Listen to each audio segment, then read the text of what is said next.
महाभारतात ना कौरव पांडव यांची तर कथा आहे, युद्धाची तर कथा आहे, पण त्याच्या ऐवजी पण खूप सारे संवाद आहेत. परिस्थिती अशा निर्माण होतात की काय खरं काय खोटं, काय धर्म अधर्म हेच पण कळत नाही आणि तरीही कुठला तरी निर्णय घ्यावा लागतो. तर ते कसं घ्यायचं ते या केस स्टडीजनी आपल्याला काय करायचं नाही करायचं आणि केलं तर काय होतं, नाही केलं तर काय होतं हे थोडंफार आपण जिवंत एक्झाम्पलमधून बघू शकतो. इतिहास त्याच्यासाठीच आहे. मी कुठेही गेले आणि मी कोणालाही विचारलं ना की महाभारतचं युद्ध कोणामुळे झालं, कशाला झालं, तर त्वरित कोणी ना कोणीतरी बोलेल द्रौपदीमुळे. ती बोलली अंधे का पुत्र अंधा, ठीक आहे, आणि त्याच्यामुळे युद्ध झालं कारण की मेल इगोचं हनन केलं तिने. पण तुम्हाला माहिती आहे असा कुठला प्रसंग महाभारतात नाहीच आहे. कोणती एक अशी स्त्री आहे जिच्या जीवनात केवढेही संघर्ष आले आणि संघर्ष आले तरीही तिने कधीही आपलं कर्तव्य काय आहे हे ती कधी विसरली नाही. नाही मॅम, तुम्ही ना मृत्युंजय वाचलं नाहीये म्हणून तुम्हाला माहीत नाहीये. तुम्हाला कर्णबद्दल जाणायचं असेल तर तुम्ही मृत्युंजय वाचा. आणि मी सांगितलं सर तुम्हाला माहिती आहे ना मृत्युंजय फिक्शन आहे. तुम्ही आजकाल हे इन्स्टा रील्समध्ये सगळी ही स्टोरीज पाहत असणार की अरे बापरे, शकुनी म्हणजे तो स्ट्रॅटेजिस्ट आणि तो असा लंगड चालतोय आणि ते गुफी पॅन्थरचा चेहरा किंवा अजूनही दुष्ट कुठला तरी दिसणार काळ्या कपड्यात, दूध खेळ आणि नेहमी या भांजे सगळं चालत असतं नाही. आणि असं सांगतात की हे सगळं जे झालं ते तर शकुनीने केलं. हे हस्तिनापूरचा विनाश जो आहे तो शकुनीने केला. आणि काहीतरी बॅक स्टोरी ते सांगतात की भीष्मानी त्यांच्याबरोबर काहीतरी अन्याय केला किंवा जबरदस्ती गांधारीचं लग्न करून दिलं एका आंधळ्याशी वगैरे. हे सगळं खोटं आहे, सगळं खोटं आहे. तर श्रीकृष्ण हा देवाचा अवतार होता. त्यांना तर होणाऱ्या पूर्ण दुष्परिणामांची कल्पना होतीच. जर त्यांनी मनात आणलं असतं तर नक्कीच ते युद्ध थांबवू शकले असते. मग त्यांनी जराही प्रयत्न केला नाही का? त्यांनी युद्ध थांबवलं नक्कीच असतं. त्याबद्दल तुम्हाला काय वाटतं?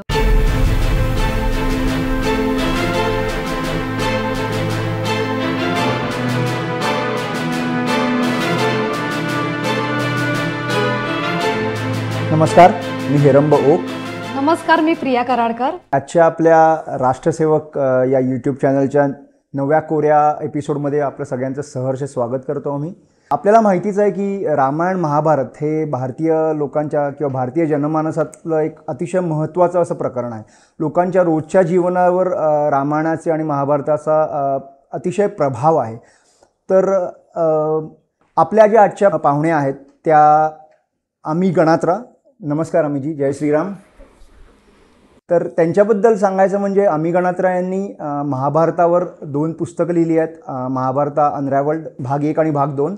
त्याचप्रमाणे त्यांनी रामायण अनरॅव्हल्ड हे 3रं पुस्तकही लिहिलेलं आहे. आजचं आपलं जे सत्र आहे ते महाभारताशी संबंधित आहे, त्यामुळे आपण रामायणाबद्दल विशेष बोलणार नाही आहोत.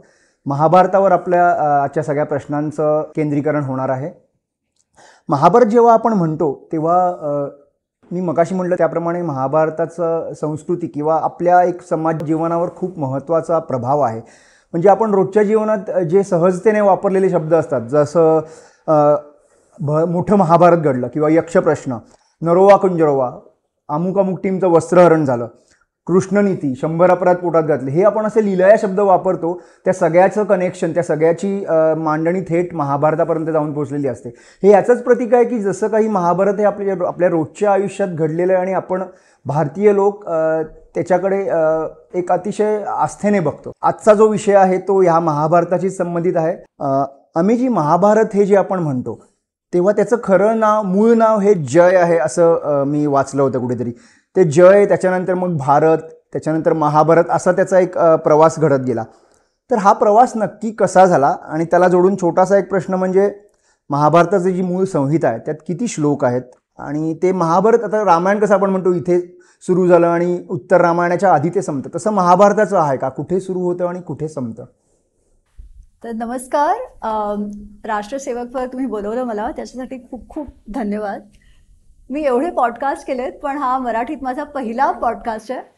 आणि तशी मी मुंबईची आहे, मुंबईची गुजराती आहे, पण मला मराठी खूप प्रिय आहे. माझी मायबोली मराठी असे मी म्हणते, पण माझं मराठी अस्खलित नाही आहे. तर त्याच्यामुळे त्रुट्या होणार आहेत. तर त्याच्यासाठी आपल्या दर्शकांना आधीच माझी क्षमा याचना. काय हरकत नाही. महाभारत जे तुम्ही सांगितलं असं म्हणतात की आधी जय होतं, त्याच्यानंतर ते भारत झालं. जय 8,800 श्लोकांचं होतं, 24,000 श्लोकांचं भारत झालं आणि त्याच्यानंतर लाख श्लोकांचं महाभारत झालं असं म्हणतात.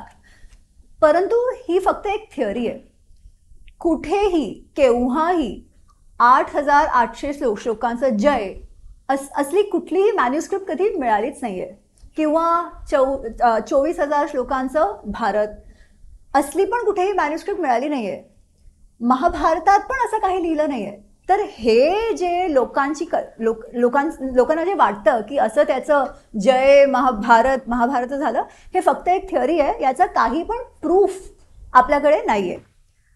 8,800 ही संख्या महाभारतात येते, पण त्याचा संदर्भ एकदम वेगळा आहे. आणि 24,000 ही संख्या पण महाभारतात येते, पण याचा पण संदर्भ वेगळाच आहे.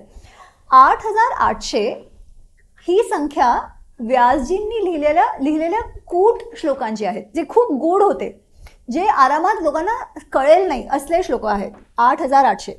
24,000 म्हणजे महाभारतात ना कौरव पांडव यांची तर कथा आहे, युद्धाची तर कथा आहे, पण त्याच्या ऐवजी पण खूप सारे संवाद आहेत.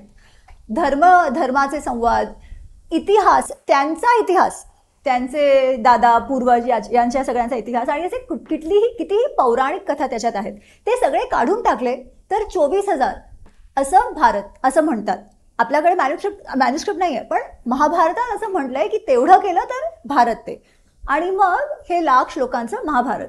आदी पर्वमध्ये हे क्लिअरली लिहिलंय की लाख श्लोकांचं महाभारत, 24,000 श्लोकांचं भारत, किंवा 8,800 श्लोक. जयचं नाव जय किंवा महाभारत हे एकच आहे.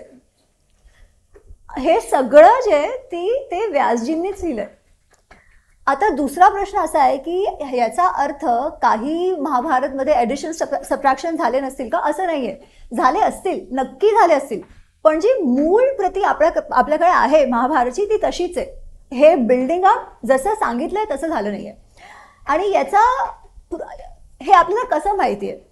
तर 1920s मध्ये इथे महाराष्ट्रातच पुण्यात भंडारकर ओरिएंटल रिसर्च इन्स्टिट्यूट याची स्थापना झाली. आणि याची स्थापना झाली महाभारतसाठी. तर त्यांना जसा आपल्याला प्रश्न आहे ना की ॲक्च्युअल महाभारत काय होतं, सगळे स्वतःची स्टोरीज म्हणतात, कथा म्हणतात, तर ॲक्च्युअल महाभारत काय होतं, त्यांना पण तोच प्रश्न होता. तर त्याच्यासाठी भंडारकर ओरिएंटल रिसर्च इन्स्टिट्यूट त्यांनी काय केलं की एक प्रोजेक्ट सुरू केलं, आणि देशभरात तेव्हा 1920 अखंड भारत तेव्हा तर होतं, तर नेपाळपासून पाकिस्तानमधल्या जागा, आत्ता पाकिस्तान आहे तिकडून काश्मीरहून कन्याकुमारीपर्यंत जेवढे महाभारतच्या हस्तलिपी मॅन्युस्क्रिप्ट्स ते सगळे त्यांनी एकत्रित केलं. 1260 मॅन्युस्क्रिप्ट्स होते, आणि वेगवेगळ्या लिपीत. म्हणजे असं नाही की फक्त देवनागरी, शारदा लिपीमध्ये होतं, बंगालीमध्ये होतं, साऊथच्या लिपीमध्ये होतं, पण संस्कृतमध्ये. तर ते सगळं त्यांनी एकत्रित केलं आणि त्याचं क्रिटिकल एडिशन त्यांनी बनवलं. एक खूप मोठी टीम होती, त्याचे एडिटर होते VS सुक्तानकर. आत्ता पण बोरीचं खूप मोठं बोरीची संस्था तिथे पुण्याला आहे. पण त्यांनी क्रिटिकल एडिशन निर्माण केलं. तर क्रिटिकल एडिशन म्हणजे काय की त्यांनी ते काय करणार की एका पर्वाचे जेवढे मॅन्युस्क्रिप्ट असतील, तर 1200 मध्ये समजा आदी पर्व 200 मध्ये आहे, कारण की मॅन्युस्क्रिप्ट पण सगळे कम्प्लीट असतात असं नाहीये ना. तर त्या 200 मॅन्युस्क्रिप्ट मधून ते बघणार की काय कॉमन आहे आणि काय कॉमन नाहीये. तर समजा कुठला तरी प्रसंग 100 मॅन्युस्क्रिप्टमध्ये असणार आणि 2 मध्ये नसणार, तर चान्सेस ते आहेत ना की ते 2 मॅन्युस्क्रिप्टमध्ये तो नाहीये, म्हणजे त्यांनी टाकला नसेल. किंवा अदर वे राऊंड, समजा 2 मॅन्युस्क्रिप्टमध्ये एक प्रसंग आहे आणि 100 मध्ये नाहीये, तर तो जो प्रसंग आहे तो पॉसिबिलिटी काय जास्त आहे, संभावना तर हीच आहे ना की तो त्या 2 मध्ये ऍड झालाय, मेन स्टोरीमध्ये नसणार. तर असं अनालिसिस करून, आणि त्यावेळी कम्प्युटर्स नव्हते, हाताने सगळं, मोठी टीम होती, त्यांनी महाभारतचं क्रिटिकल एडिशन निर्माण केलंय. ज्याचा इंग्लिशमध्ये अनुवाद आता बिबेक देबरॉयजींनी केला आहे आणि हिंदीमध्ये सातवडेकर गुरुजी, ते मला वाटतं गुजरातमध्ये कुठेतरी, बरोडा की कुठेतरी होते, त्यांनी हिंदीमध्ये क्रिटिकल एडिशनचं केलं आहे. अच्छा, ही क्रिटिकल एडिशन. आणि दुसरी जी गीता प्रेसचं महाभारत आहे ते वेगवेगळ्या मॅन्युस्क्रिप्ट्स, म्हणजे वेगवेगळ्या मॅन्युस्क्रिप्टचं आहे, पण तरीही त्यांच्यात साम्य आहे. आणि हे जे 1260 मॅन्युस्क्रिप्ट्स होते त्याच्यात पण जी कोर महाभारत स्टोरी आहे ती कॉमनच आहे. थोडंसं इकडे उकडे ठीक आहे, पण एका मॅन्युस्क्रिप्टमध्ये कुठला तरी पात्र एकदम वेगळं आहे आणि दुसऱ्या मॅन्युस्क्रिप्टमध्ये काहीतरी दुसरंच आहे, असं त्याच्यात नाही आहे. त्याच्यानंतर हे जी लोककथा असतात किंवा असं जे फिक्शन लिहितात त्याच्यामुळे नंतर खूप सारे एडिशन सबट्रॅक्शन झाले, पण हे क्रिटिकल एडिशन आपल्याकडे आहे आणि मला वाटतं त्याच्यामध्ये पण 90,000 किंवा 1,00,000 श्लोक आहेत. अमिजी, इतिहास हा नेहमी जेते लिहितात असं म्हटलं जातं आणि आपण दुसरीकडे असंही म्हणतो की महाभारत आपला इतिहास आहे. तर असं त्यामुळे झालेलं आहे का की महाभारत लिहिताना पांडवांच्या दृष्टीने लिहिलं गेलं आहे किंवा पांडवांकडे त्याचं एक झुकतं कल दिलेलं आहे, झुकतं माप दिलेलं आहे, असं तुम्हाला वाटतं का? हा प्रश्न खूप सुंदर आहे. आणि हो, असं म्हणतात history is written by Victus, असं म्हणतात ना, जे ते इतिहास लिहितात. आणि ते बरोबर पण आहे, कारण की कोण लिहितं तुम्ही बघाल तर सगळे जे राजा होते किंवा ग्रीक्स असो, मुघल्स असो, त्यांचे कोर्ट हिस्टॉरियन्स व्हायचे. इतिहासकार, कवी म्हणे, जे म्हणे ते त्यांच्या कोर्टात असायचे आणि त्यांचं कार्य काय होतं की आपला राजा कसा चांगला दिसेल ते लिहायचं. त्याच्यामुळे ते त्याच्यात अतिशयोक्ती पण घालतील आणि त्या राजाच्या दृष्टिकोनाने सगळं लिहिलं जाईल. त्याच्यामुळे तुम्ही बघा, आपण जे डिकॉलोनाइज हिस्ट्री असं म्हणतो त्याची का गरज आहे, कारण की आपल्या हिस्ट्री बुक्समध्ये भगतसिंगना टेररिस्ट म्हणतात. आता अंग्रेजांसाठी तर ते होते, ते म्हणतील टेररिस्ट समजू शकतो, पण आपण ते घेतलं आणि आपण पण टेररिस्ट म्हणतो. तर हो, तो इतिहास तर नक्कीच जे ते लिहिला. परंतु महाभारतमध्ये असं आहे का? महाभारत असं झालं की पांडव बसले आणि त्यांनी सांगितलं चला आता आपला इतिहास लिहूया, असं झालं नाही आहे. कोणी लिहिला इतिहास? त्याची रचना कोणी केली? व्यासजींनी. अच्छा, व्यासजी काही आपल्यासारखे साधारण मनुष्य नव्हते, ते ऋषी होते. आणि ऋषी हा शब्द हलक्यात वापरला जात नाही. ऋषी म्हणजे ज्याला ज्ञानाचं रिअलायझेशन झालं. तर ऑलरेडी ऋषी कोणी असेल तर तो खरं बोलेल एवढं आपण नाहीतरीच मानतो. पण एक दुसरा दृष्टिकोन पण आपण घेऊया, दुसरी बाजू पण आपण घेऊया. व्यासजी कोण होते? ऋषी होते ते ठीक आहे, पण ते कोण होते? नाते यांच्या पूर्वज होते. बरोबर, ते सत्यवतीचे पुत्र होते. बरोबर, सत्यवतीचे अजून 2 मुलं होते शांतनू बरोबर. त्यांचं नाव विचित्रवीर्य आणि चित्रांगद तर मेला लवकर. विचित्रवीर्याची 2 पत्नी, लग्न झालं, 2 त्याच्या पत्नी होता. आता त्यांना मूल झालं नाही, त्याच्या आधीच विचित्रवीर्याचा मृत्यू झालं. तर कुरुवंश हा पुढे वाढावा तर काय करायचं? तर सत्यवतीने भीष्माबरोबर त्यांचं विचारविमर्श झालं आणि सत्यवतींचा लग्नाच्या आधीचा जो मुलगा होता, जे वेदव्यास, कृष्ण द्वैपायन व्यास, त्यांना बोलवलं आणि त्या नियोग संबंधाने पांडू, धृतराष्ट्र आणि विदुर यांचा जन्म झालं. आणि मग पांडव कौरव, पांडू आणि धृतराष्ट्राची मुलं आहेत. पण त्यांच्यात जे रक्त आहे ते कोणाचं आहे? विचित्रवीर्याचं नाही आहे. जे रक्त आहे ते व्यासजींचं आहे. तर व्यासजी काय झाले? व्यासजी पांडू आणि धृतराष्ट्रचे तसं रक्ताचं त्यांचं नातं आहे. तर त्या संबंधाने ते यांचे दादा झाले. आता घरातलं इतिहास, त्या घरातल्या सर्वात श्रेष्ठ वरिष्ठ व्यक्ती जेव्हा लिहेल तेव्हा तो कशाला पार्शल होणार? त्याचा इतिहास लिहिण्याचा उद्देश काय? की लोकांना समजावं झालं काय आणि त्याच्यातून येणाऱ्या पिढीला काहीतरी शिक्षा मिळावी, तो त्यांचा उद्देश होता, राईट?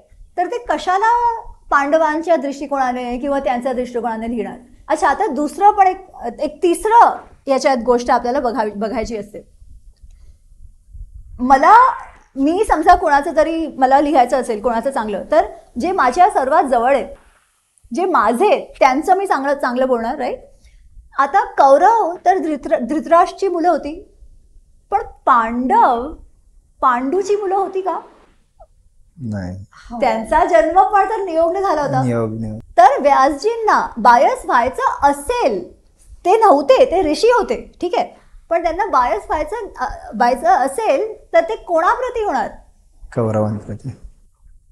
तर असा कुठला तरी बायस आला तरी आपण असा विचार करू शकतो की जेवढे कौरव जेवढे अधर्मी होते त्याच्यापेक्षा मे बी त्यांना कमी दाखवलं, पण असं काही झालं नाही.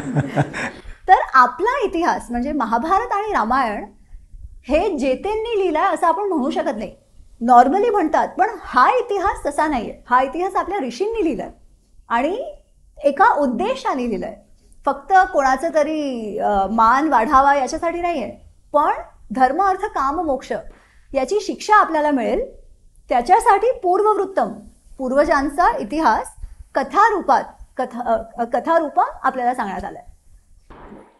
ओके. तुम्ही असं म्हणालात की महाभारताची वेगळी वेगळी पर्व आहेत, तर त्यापैकी तुमचं आवडतं असं पर्व कोणतं आणि प्रेक्षकांनी आवर्जून वाचावं असं तुम्हाला कोणतं पर्व सुचवावं असं वाटतं? महाभारतात 18 पर्व आहेत आणि सगळेच खूप छान आहेत.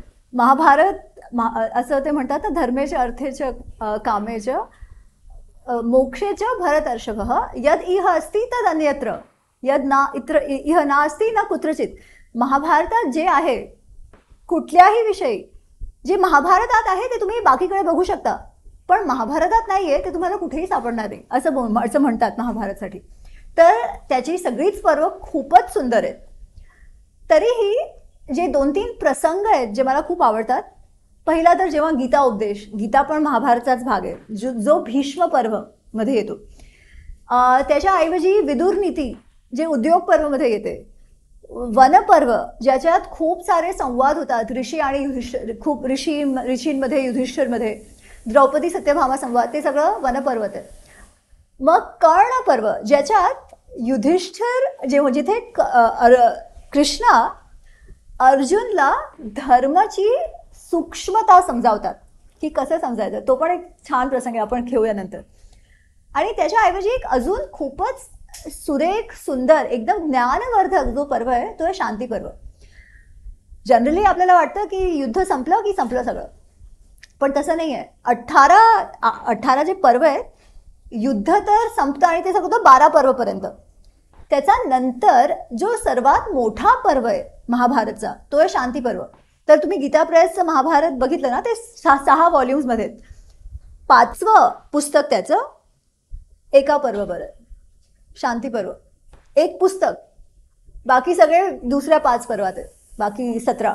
तर तेवढं मोठं आहे. आणि त्याच्यात भीष्म आणि युधिष्ठिर त्यांचा संवाद आहे. आणि कसा त्यात पोझिशन कशी आहे की स्थिती कशी आहे की भीष्म त्या बाणांच्या शय्यावर आहेत आणि ते फक्त त्यांना प्रतीक्षा आहे देहत्याग करण्याची, उत्तरायणासाठी ते थांबलेत. आणि युधिष्ठिर त्यांच्याकडे येतात आणि काहीतरी प्रश्न विचारतात. आणि प्रश्न कसे तर राजधर्म काय असतं, राजाचं काय कर्तव्य असतं, शासन कसं करायचं, आश्रम धर्म काय असतं, लोकांनी कसं राहायचं, भक्ती मार्ग काय, असं कित्येक तरी प्रश्न विचारलेत. आणि त्यांचा अत्यंत सुंदर उत्तर जे ते भीष्मांनी दिलंय. आणि तुम्ही जेव्हा ते वाचाल ना, तर माझी जी सेकंड तुम्ही सांगितलं जे महाभारतची माझी जी सेकंड पुस्तक आहे, महाभारत अनराव्हल्ड 2, महाभारत अनराव्हल्ड 1 किंवा ते आता मराठी ते महाभारताचे अनावरण, त्याच्यात महाभारतची जी कथा आहेत आणि त्यांच्याविषयी जे भ्रांती आहेत त्याच्यावर मी फोकस केला आहे. पण सेकंड पार्ट जो अजून मराठीत झाला नाही पण इंग्लिशमध्ये आहे, त्याच्यात अर्धी पुस्तक शांती पर्वावर आहे. आणि ज्यांनी ते वाचली आहे ते मला सांगतात की अमिजी हे तुम्ही महाभारतवर लिहिताय किंवा हे रिलिजनवर लिहिताय असं वाटतच नाहीये, हे तर हे लिडरशिप लेसन्स असतात त्याच्यासारखं आहे, पब्लिक पॉलिसी सारखं आहे. आणि मी सांगितलं हो तसंच आहे, आज पण तेवढं रेलेव्हंट आहे.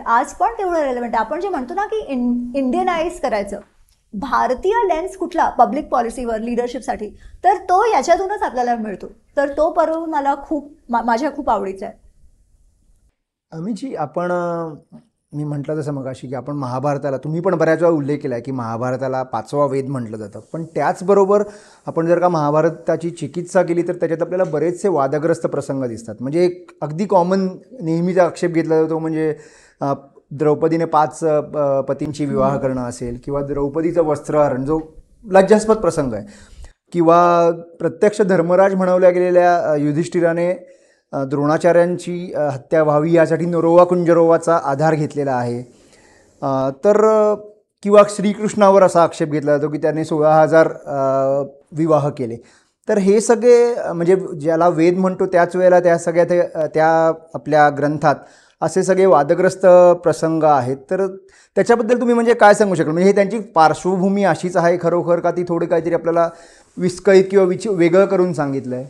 मला वाटतं आपल्याला खूप सारे प्रसंग वादग्रस्त वाटतात कारण की आपण त्यांना वाचले नाही आहेत बरोबर, त्यांची पृष्ठभूमी आपल्याला बरोबर माहीत नाही आहे.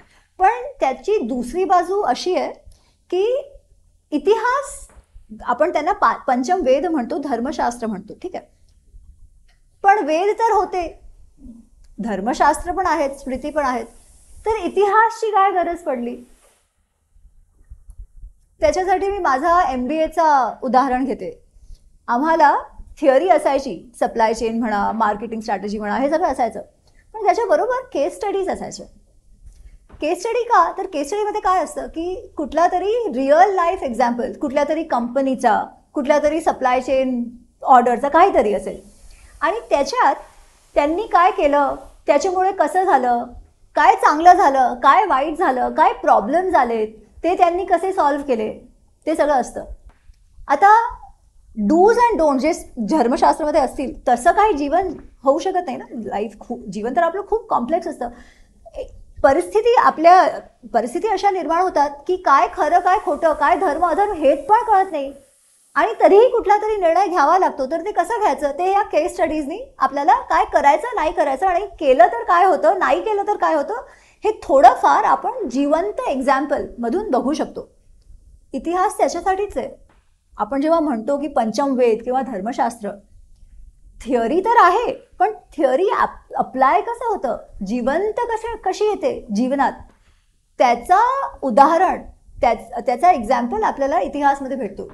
कारण की आपल्या जीवनात तुम्ही बघा, नेहमी काहीतरी धर्मसंकट येत असतात. कधी कधी त्या परिस्थितीमध्ये काय चांगलं काय वाईट हे पण कळत नाही. तर काय करायचं? असं काही बसून राहावं लागत नाही, काहीतरी करावं लागतं. तर तेव्हा कसं करायचं? त्याच्यामुळे त्या दृष्टीने आपण बघत नाही, फक्त आपण जजमेंट करतो. त्याच्यामुळे आपल्याला वाटतं अरे हे तर वादग्रस्त आहे, याच्यात काय धर्मशास्त्र म्हणतात अधर्म कसं दाखवतायत, ते त्याच्यामुळे वाटतं आपल्याला. ह्या सगळ्या प्रसंग तुम्ही जे म्हटले ते सगळे एकदम समजण्यासारखे. धन्यवाद ताई. अजून एक महत्त्वाची व्यक्तिरेखा म्हणजे द्रौपदी. तर द्रौपदी ही अत्यंत स्वाभिमानी अशी अग्निशिखा होती. तर द्रौपदीचं जे एकंदर व्यक्तिमत्व होतं ते इतकं प्रभावी होतं का? तुम्हाला याबद्दल काय सांगावं असं वाटतं? द्रौपदीचं व्यक्तिमत्व जेवढं आपल्याला वाटतं त्याच्यापेक्षा पण जास्त प्रभावी होतं. एकदम सुरेख, सुंदर, जे आपण म्हणतो ना ग्रेशियस आणि ग्रेसफुल, अशी एक स्त्री म्हणजे द्रौपदी. जास्त करून जेव्हा द्रौपदीचा विषय निघतो तेव्हा वस्त्रहरण याचा प्रसंग येतो, किंवा दुसरे 2 प्रसंग तिच्याबद्दल बोलले जातात. ते एकतर मी कुठेही गेले आणि मी कोणालाही विचारलं ना की महाभारतचं युद्ध कोणामुळे झालं, कशाला झालं, तर त्वरित कोणीतरी बोलेल द्रौपदीमुळे.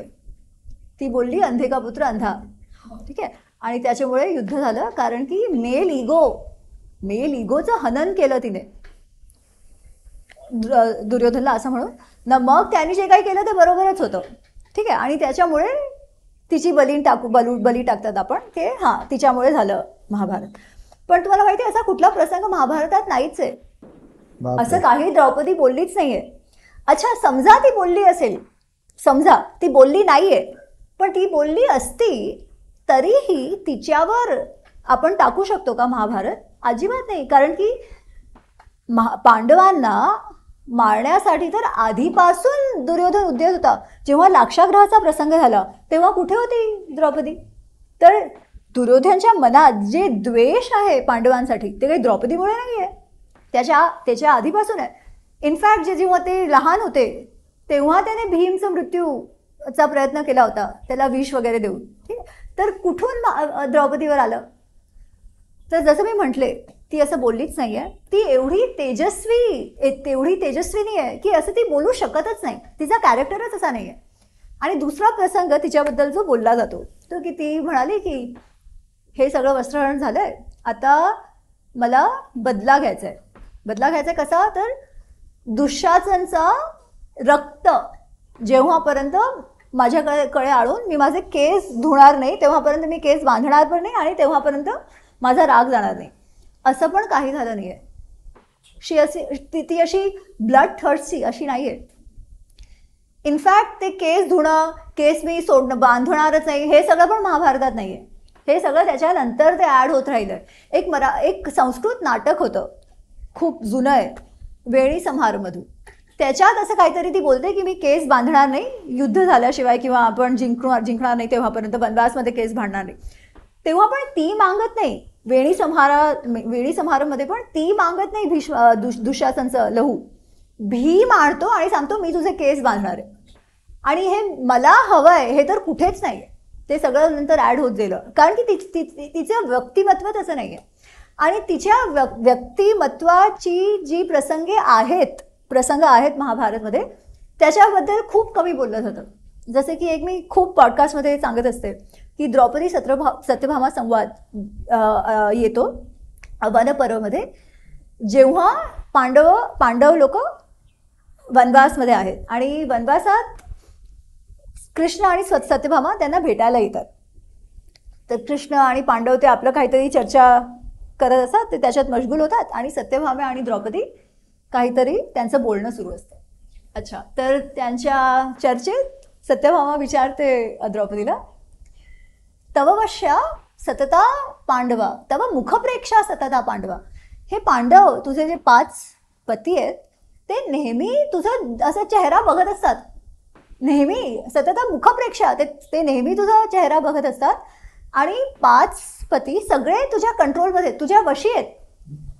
असं कसलं वशीकरण मंत्र तुझ्याकडे आहेत? ते तुझं एवढं आदर करतात, एवढं तुला सन्मान देतात, असं कसं? माझा एक नवरा आहे आणि तो पण माझ्या वशमध्ये नाही आहे, तर असं कसं? तुम्हाला सांग, तुझ्याकडे असं काय आहे? असं कुठला जादू आहे, कुठलं वशीकरण मंत्र आहे ज्याने मी कृष्णाला माझा बनवू शकते? आणि द्रौपदी म्हणते की सत्य, असं काही नसतं. तू असा प्रयत्न पण करू नको, असा विचार पण करू नको की तू असं सगळं मंत्रजाप करून त्यांना तू कंट्रोल करू शकशील, असं नाही आहे. पण ती म्हणते, पण तुझं बोलणं खरं आहे. माझे पती आहेत, ते माझं खूप आदर करतात, मला खूप सन्मान देतात.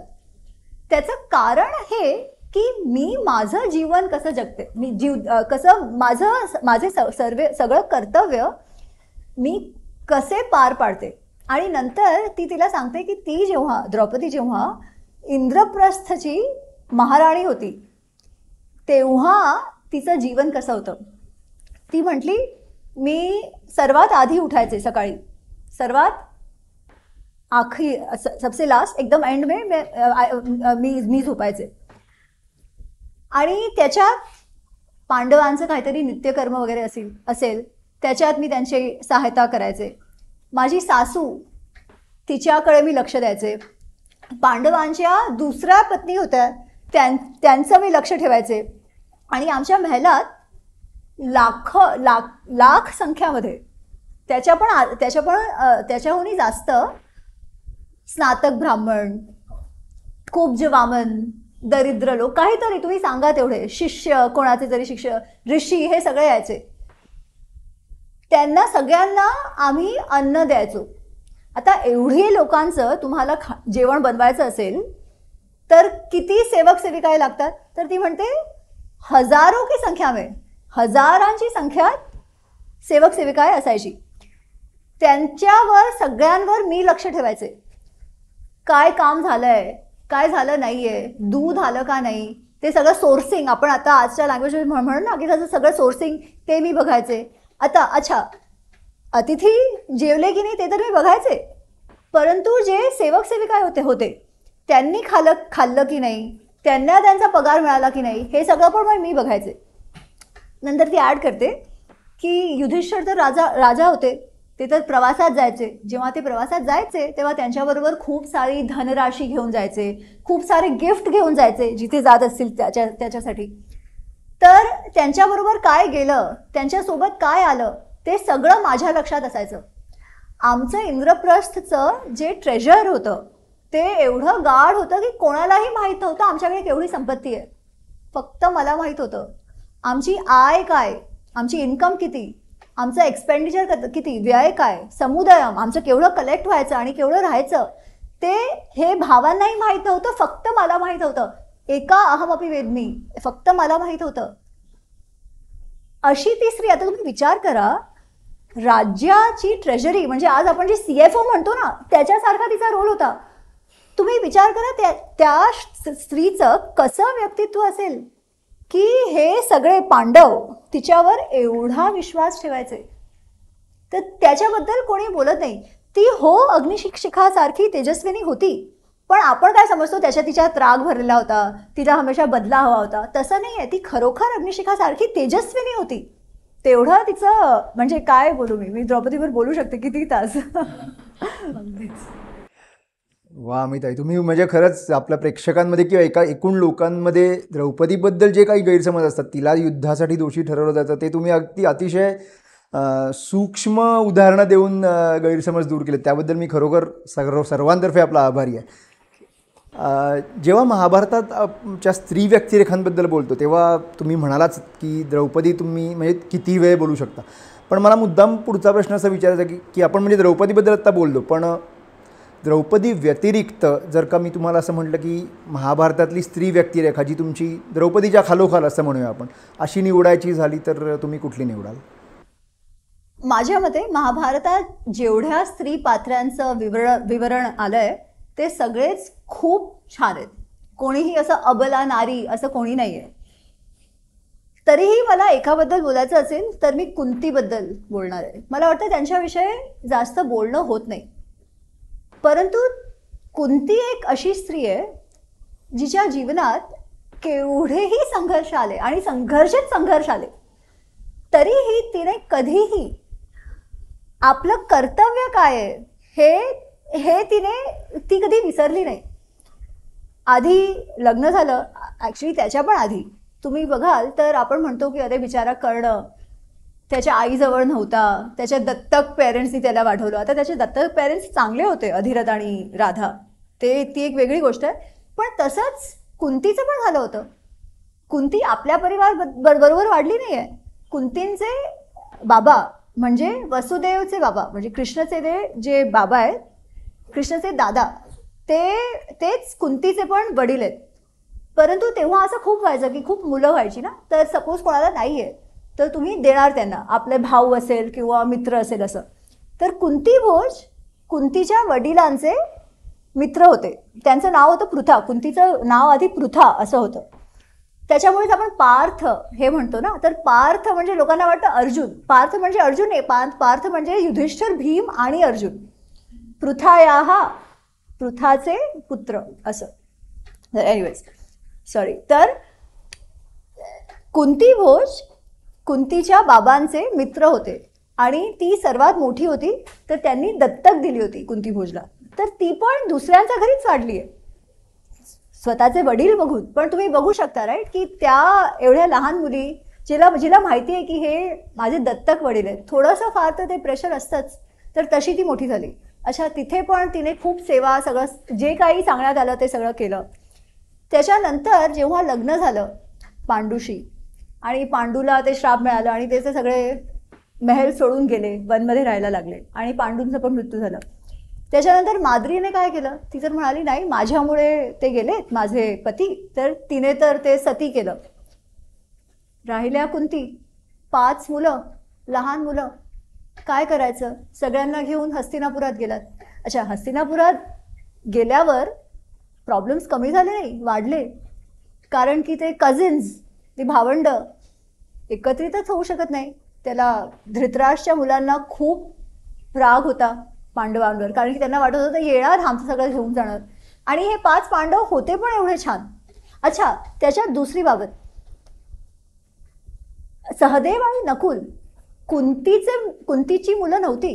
आणि तरीही एक पण प्रसंग महाभारतात आपल्याला असा भेटत नाही की त्यांच्याबरोबर काहीतरी वेगळा व्यवहार झालाय. युधिष्ठिर, भीम आणि अर्जुन पण असं कधी करत नाही. कुंतीमा पण कधी करत नाही. इनफॅक्ट असं झालंय की वनवासला जायच्या वेळी किंवा एंडमध्ये एकदम कुंती सांगून जाते द्रौपदीला आणि मग युधिष्ठिरला की तुम्ही सगळ्यांकडे लक्ष देणार मला माहिती आहे, पण माझ्या सहदेवचं प्लीज तुम्ही नक्की लक्ष द्या हा. तर एवढा प्रेम तिला सहदेव बरोबर होता. तर असं तिला कधी वाटलं नाही की अरे माद्रीचे पुत्र आहेत, माझे नाही आहेत, त्यांच्या बरोबर आपण काहीतरी वेगळा व्यवहार करावा, असं काही नाही. एकत्र नेहमी त्यांना ठेवलंय. अच्छा, त्याच्यानंतर इंद्रप्रस्थ लाक्षाग्रहचा प्रसंग झाला, परत वनात ते आले. त्याच्यानंतर फायनली जाऊन इंद्रप्रस्थमध्ये ते काही वर्ष सेटल झाले. त्याच्यानंतर परत वनवास. ठीक आहे.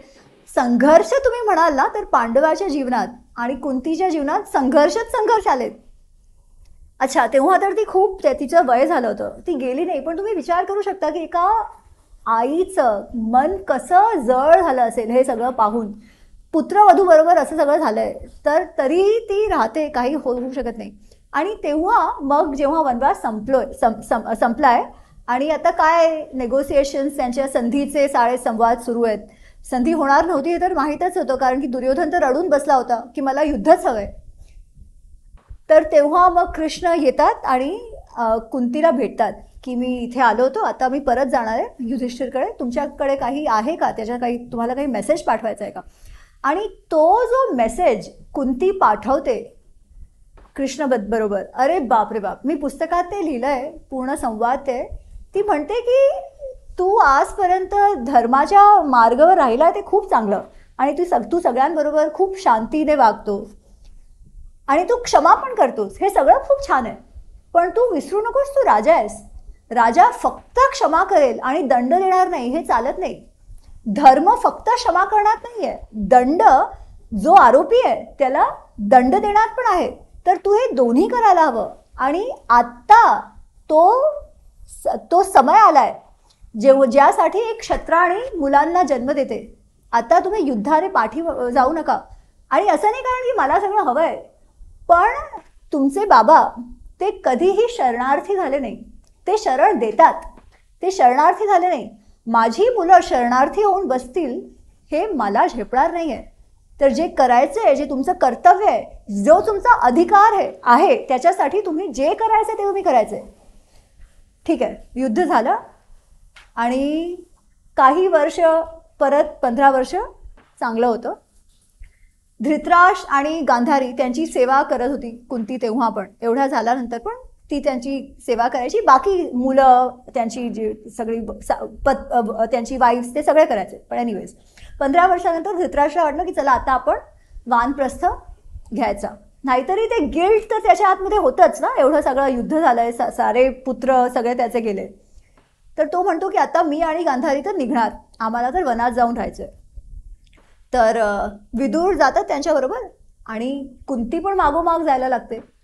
आणि भीम तो एकदम अश्रूने गदगद होऊन जातो आणि तो म्हणतो, अरे आई असं कसं तू चालली आहे. तर कुंती म्हणते की अरे माझा कर्तव्य आहे की माझे जे धृतराष्ट्र गांधारी आहेत त्यांची सेवा करणं हे माझं कर्तव्य आहे, ते जाणार तर मी पण जाणार. तो म्हणतो, अरे असं कसं, तू आम्हाला सांगितलंस ना की युद्ध करा, तू आम्हाला सांगितलंस की आमचा अधिकार तुम्ही परत घ्यावा, आता हे सगळं आम्ही केलं आणि जे आत्ता आपल्याकडे सुख आहे, सुविधा आहे, तर तू निघालीस आम्हाला सोडून, असं कसं बरोबर आहे तुमचं. ती म्हणाली की हे सगळं मी माझ्यासाठी मागितलं नव्हतं की मला सुख सुविधा मिळावी, असं काही नाही आहे. जेव्हा तुमचे बाबा होते मला सुख सुविधा मिळाली होती, ते चांगलं आहे माझ्यासाठी. मी तुम्हाला तुमचं कर्तव्य काय आहे हे जाणून द्यायला मी जे केलं ते केलं. आत्ता मी जाणार आहे, पण एक गोष्ट तुम्ही तुमच्या मनात ठेवा की कर्ण, आता तर आधी पण समजलं होतं ना की कर्ण त्यांचा भाऊ आहे, की तुम्ही जे पण दान धर्म करणार त्याच्या नावावर पण करा. सहदेवचं प्लीज लक्ष ठेव. आणि ती युधिष्ठिरला म्हणून जाते की तुझी बुद्धी नेहमी धर्मात राहावी, पण तुझं मन नेहमी उदार राहावं. बुद्धी आवश्यक आहे, पण मनची उदारता ते पण तू कधी विसरू नकोस. आणि ती जाते आणि मग वनातच तिचं मृत्यू होऊन जातं. तर तुम्ही विचार करा, अशी ती स्त्री आहे म्हणजे द्रौपदी सोबत कुंती पण तेवढीच प्रभावशाली होती. सगळे महाभारतचे पात्र तसेच आहेत, सगळ्या स्त्री महाभारतात तसेच आहेत, पण कुंतीचा रोल जास्त आहे आणि तसं आहे. हो. आणि मग आता आपण बोलतच आहोत कर्णाबद्दल, तर कर्ण हा एक असा व्यक्तिमत्व आहे महाभारतातला की त्याशिवाय काही म्हणजे विषय पूर्ण होऊ शकत नाही. स्पेशली इथे मराठी ऑडियन्स मध्ये. हो, कारण एक असा विचारधारा आहे की कर्ण फारच शूरवीर होता आणि दुसरीकडे तर त्याच्यावर फार अन्याय झाला होता. मग यावर काही प्रकाश टाकू शकाल का? मी तुम्हाला सांगते एक गोष्ट गंमत झाली. मी US मध्ये होते आणि तिथे असंच आपलं भारतीय ऑडियन्स होतं आणि ते टॉपिकच कर्ण असं होतं.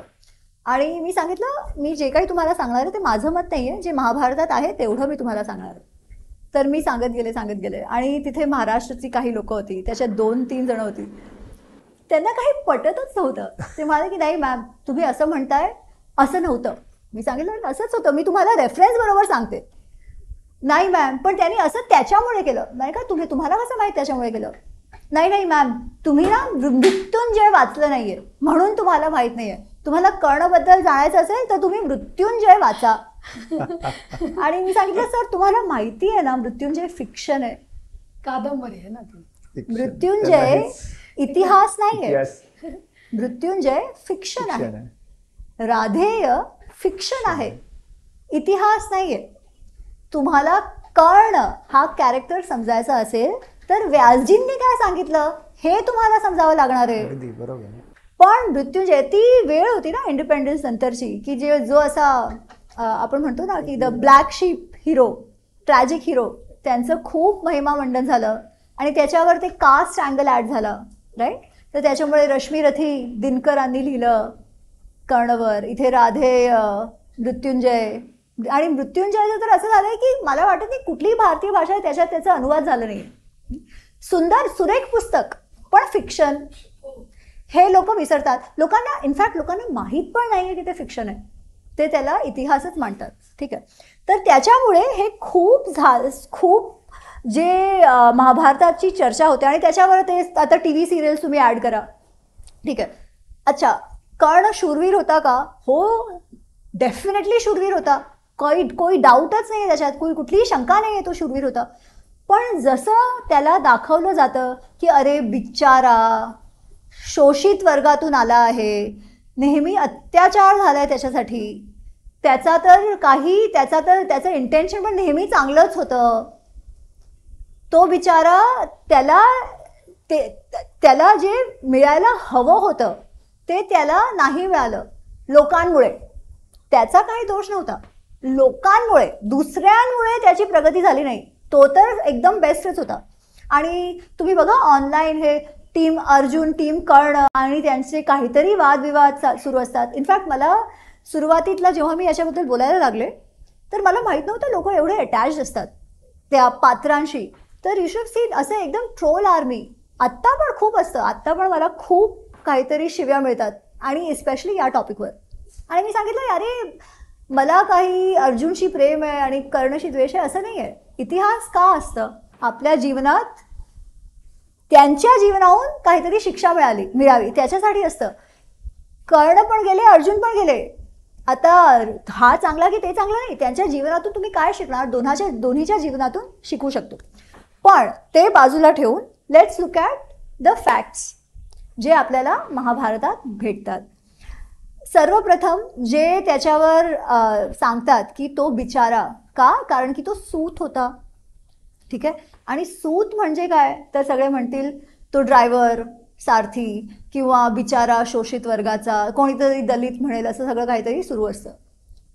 त्याच्यामुळे ते म्हणतात की त्याच्यावर अत्याचार झाला. तर मी सांगते ठीक आहे मी तुम्हाला सांगणार सूत काय, पण काहीतरी आपण अजून एक्झाम्पल घेऊया. तुमचं बोलणं 100% बरोबर असेल इफ बाकी सूतांबरोबर पण असंच होत असेल, राईट. तर बाकी सूत कोण होते? संजय सूत होता, त्याच्याबरोबर तर सगळे बरोबर वागले. किती सारे वॉरियर्स होते ते सूत होते. इनफॅक्ट आपल्याला महाभारत जी महाभारत आपण वाचतो ना ते आपल्याला कोणाहून मिळाली माहिती आहे?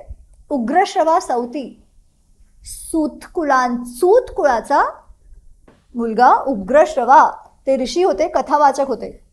त्यांच्याकडून आपल्याला महाभारत ऐकायला मिळाली. ते कथावाचक होते, विचार करा. ठीक आहे. अच्छा, अजून एक कॅरेक्टर आहे कीचक. तो सूत आहे, त्याला सूतपुत्र म्हणतात. ओके. आणि कीचक कोण होता तर विराट राजा जो होता मत्स्य देशाचा त्याचा सेनापती. आणि कीचक एवढा पॉवरफुल होता, एवढा शक्तिशाली होता की जेव्हा भीमने त्याला मारलं आणि ते समाचार हस्तिनापूरला जेव्हा पोचले तेव्हा दुर्योधन वगैरे लागलं, त्यांना वाटलं की अरे हा भीमच करू शकतो, कारण कोणी असं साधारण मनुष्य मारूच शकत नाही कीचकला. आणि कीचक एवढा शक्तिशाली होता की जेव्हा तो द्रौपदीला सैरांद्री रूपात जेव्हा द्रौपदी होती तर त्याच्यावर तो हात घालतो ना, तर राजा पण काही करू शकत नाही, कारण की पुरी सेना त्याच्याकडे होती. हा कीचक सूतपुत्र आपल्याला काय सांगतात की त्यांना तर शिकायला पण देत नाही, वॉरियर शस्त्रशास्त्र काही देत नाही त्यांना. कीचक होता. अच्छा, कीचकची बहीण कोण तुम्हाला माहिती आहे? विराटची एक राणी सुदेशना, ती कीचकची बहीण आहे. ओके. सुदेशना आणि विराटची एक मुलगी आहे, तिचं नाव उत्तरा, जी अर्जुनाची बायको आहे, अर्जुनाच्या मुलाची अभिमन्यूची बायको. तर तुम्ही विचार करा, पांडवांना सुतांवर एवढा द्वेष आहे की सुताच्या मुलीला आपल्या घरी घेऊन आले. असं कसं होऊ शकतं? कॉन्ट्रडिक्शन, काहीतरी प्रॉब्लेम आहे, राईट? तर प्रॉब्लेम आहे. तर सूत कोण होते? अच्छा, सूत एक मिक्स्ड जाती होती आणि तेव्हा खूप मिक्स जाती असायच्या. ब्राह्मण स्त्री आणि क्षत्रिय पुरुष त्यांचं लग्न झालं की त्यांची जी मुलं असतील त्यांचं नंतरचा काही जो पण काही संसार असेल त्याला सूत म्हटलं जातं. अच्छा. ओके. जसं क्षत्रिय शूद्र यांचं होईल त्यांना क्षाक्त म्हणतात. तर विदुरांना कित्येकदा क्षाक्त क्षाक्त क्षाक्त असा त्यांचा संबोधन आहे. तर सूत शब्द किंवा क्षाक्त शब्द हे काही शिव्या नाही आहेत, हे त्याच्यावर जी जजमेंट आहे ना ते आत्ता थोपली गेली आहे. ते फक्त क्षाक्त, ते क्षाक्त आहेत, आयडेंटिटी सूचक शब्द आहेत, ते शिव्या नाही आहेत ते. तर हे सूतपुत्र, अरे सूतपुत्र सूतपुत्र, आणि आपल्याला वाटतं अरे काहीतरी शिव्या दिली, असं नाही आहे.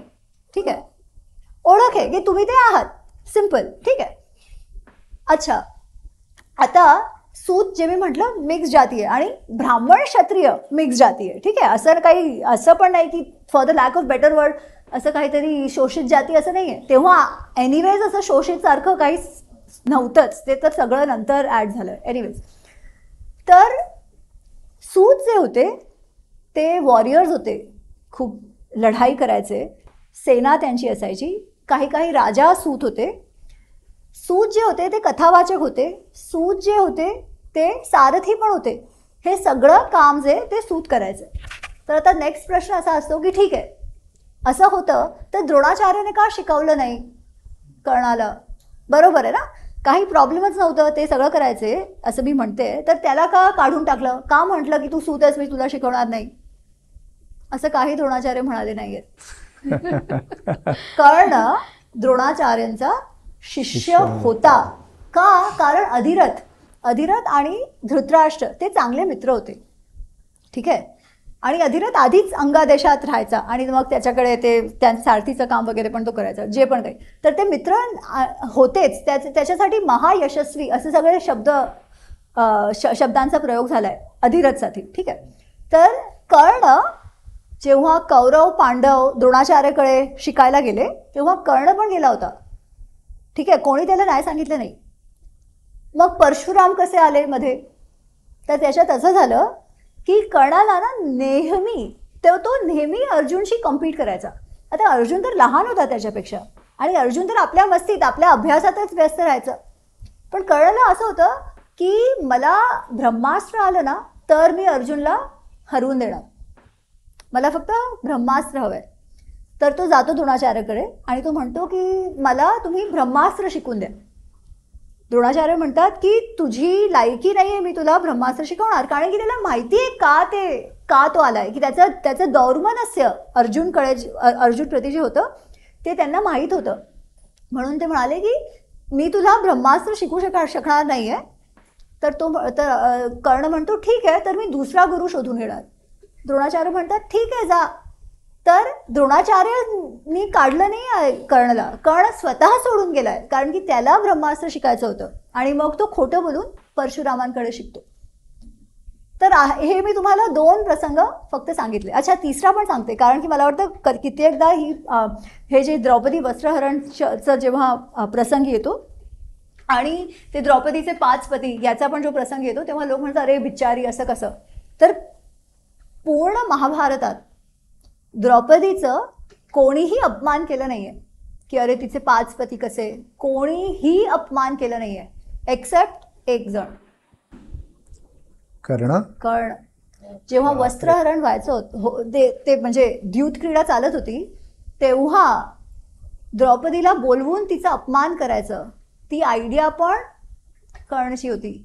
आणि तो म्हणतो तिला तुम्ही निर्वस्त्र आणली तरी काय आहे, ती तर वेश्या आहे. 5 पती थोडी जिचे 5 पती आहेत ती तर वेश्या आहेत, त्याच्यात कुठली मोठी गोष्ट आहे. एक वस्त्रावा विवस्त्रावा, एक वस्त्र, कारण की ते म्हणतात ना की एक वस्त्र कशाला तुम्ही मला आणलं, ते एक वस्त्र का की निर्वस्त्र, काय फरक पडत नाही, तू तर वेश्याच आहे.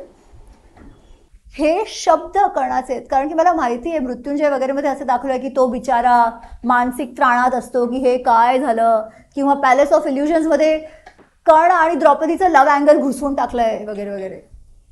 अजिबात असं काही नव्हतं. ठीक आहे. मग तो एवढा दानशूर होता की जेव्हा कवच कुंडला द्यायची वेळ आली तेव्हा त्याने अगदीच मनापासून देऊन टाकली, कुठलाही विचार न करता. तर त्याच्याकडे इंद्रास्त्र कसं आलं, त्याने दिली कवच कुंडल. डेफिनेटली त्याला माहीत होतं हे होणार आहे, कारण की त्याला सांगण्यात आलं होतं की असं इंद्र येऊन तुझं मागणार आहे, तू देऊ नकोस, हे पण त्याला सांगण्यात आलं होतं. अच्छा, त्याला माहीत होतं ना युद्ध होणार आहे, त्याला माहीत होतं की दुर्योधनला युद्ध करायचं आहे, त्याला माहीत होतं. जाऊ द्या, कुरुवंशात सगळे म्हणत होते दुर्योधनला की तू युद्ध करू नकोस. शेवटी पांडव सांगतात 5 गाव दे आम्हाला, बाकी ठेवा तुम्ही इंद्रप्रस्थ. सगळे म्हणतायत युद्ध करू नका, युद्ध करू नका, युद्ध करू नका, शिवाय एक जो म्हणतोय दुर्योधन तू कोणाचं ऐकू नकोस, मी आहे ना, कोणी नाही लढलं ना तरी मी लढणार आहे तुझ्याबरोबर. हा सांगणारा कोण? कर्ण. जेव्हा त्याला माहिती आहे की त्याचा एवढा खास मित्र युद्ध करणारच आहे, तर त्यावेळी संकट होतं ना, स्वतःला पुढे ठेवायची स्वतःची दानशूरता की मित्राला. ठीक आहे. तर त्याने मित्राची तेव्हा पर्वा केली नाही दानशूरता दाखवण्यात, जेव्हा त्याला माहीत होतं की इंद्र येणार आहेत. अच्छा, इंद्र जेव्हा आले तेव्हा आधी तो म्हणतो की तुम्ही काही मागून घ्या, हे जाऊ द्या. तर ते म्हणतात नाही नाही मला तेच हवंय. तो म्हणतो ठीक आहे, पण तुम्हाला पण मला काहीतरी द्यावं लागणार. आणि तो इंद्रास्त्र घेतो, ती बसावी शक्तीची इंद्रची आहे, तो घेतो. ते तर शेवटी कृष्णाच्या बुद्धीने ते घटोत्कचवर त्याला चालवायला लागतं. ठीक आहे, पण तो घेतो ते अर्जुनसाठीच, राईट. तर त्याने दान केलं का? हो, दान केलं, ते ठीक आहे, पण एक तर रिटर्नमध्ये काहीतरी घेतलं, ते ऑलरेडी राजसिक दान झालं. आणि जो युद्ध त्याला हवा होता, त्याच्या मित्रासाठी जे महत्त्वपूर्ण होतं, त्याच्यात त्याने स्वतःला काय करून घेतलं? तुम्ही विचार करा, स्वतःला वीक करून घेतलं. ते दुर्योधनला मदत करणार होतं का? इनफॅक्ट जेव्हा युद्ध सुरू होणार होतं त्याच्या आधी भीष्म आणि दुर्योधनचा संवाद होतो आणि भीष्म विचारतो की तुमचं काय असेसमेंट आहे, आपली काय स्ट्रेंथ्स आहेत आणि त्या पांडवांचं काय, ते तुम्ही मला सांगा. तर ते म्हणतात की तुझ्या बाजूला हे चांगले आहेत, हे महारथी आहेत, ते फलाणे, ते ढिकळे आहेत, हे रथी आहेत सगळं. करण्यासाठी ते म्हणतात की हा तर अर्धरथी आहे, हा तर रथी पण नाही आहे, हा तर अर्धरथी आहे. त्याच्या शूरवीरतामुळे नाही, पण त्याच्या स्वभावामुळे ते म्हणतात. आणि द्रोणाचार्य मानतात, ते बोलतात बरोबर आहे, हा अगदी मानी आहे आणि काहीही बोलतो, त्याच्या जिव्हावर पण कंट्रोल नाही आहे. एवढा रागात असतो तो. जे अशा स्वभावाने काही काम करतील त्यांचं कुठलाही निर्णय बरोबर होणार नाही. ठीक आहे. आणि तेव्हा भीष्म सांगतात की याला माहीत होतं युद्ध होणार आहे, तर कशाला त्याने कवच कुंडल देऊन टाकलं? तुम्ही विचार करा, कशाला देऊन टाकलं कवच कुंडल? दानवीरता दाखवायला. अच्छा, जो युद्ध त्याला हवा होता त्याच्यात तो इगो प्रश्न बनवून 10 दिवस बाहेर बसला की मला कसं अर्धरथी सांगून दिलं. अरे तुझ्या मित्राचं युद्ध आहे ना, जे तुला लढायचं होतं, जे तू सांगितलं कोणी लढलं नाही तरी चालेल, मी एकटा लढणार आहे, तर त्याच्यात तुला सांगितलं अर्धरथी, तर त्याच्यात एवढं काय झालं? कोण महत्त्वपूर्ण आहे तुझ्यासाठी, तुझा इगो की तुझा मित्र? आता अजून मी बिफोर आय क्लोज मला फक्त एवढं अंडरलाईन करून एम्फसाइज करून सांगायचं आहे, इट इज नॉट अबाउट कळणं, त्याचं झालं. आपल्याला कर्णशी सिंपती आहे नाहीये ती एक वेगळी गोष्ट आहे. आपल्याला आपल्या जीवनात बघायचं आहे. आपण तर असं करत नाही.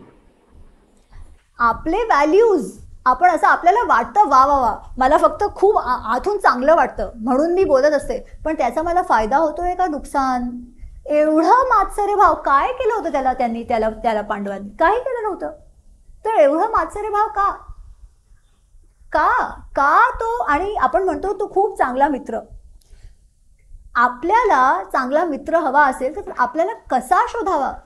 कर्णासारखा मित्र? अच्छा, मी हे एक्झाम्पल नेहमी देते. मी समजा मला त्या बावडीत उडी मारायची आहे, तर कुठला मित्र चांगला जो मला म्हणेल की चल चल मी पण तुझ्या सोबती बावडीत उडी मारतो, आपल्याला कोणाला स्विमिंग येते, आपण एकत्र मरूया?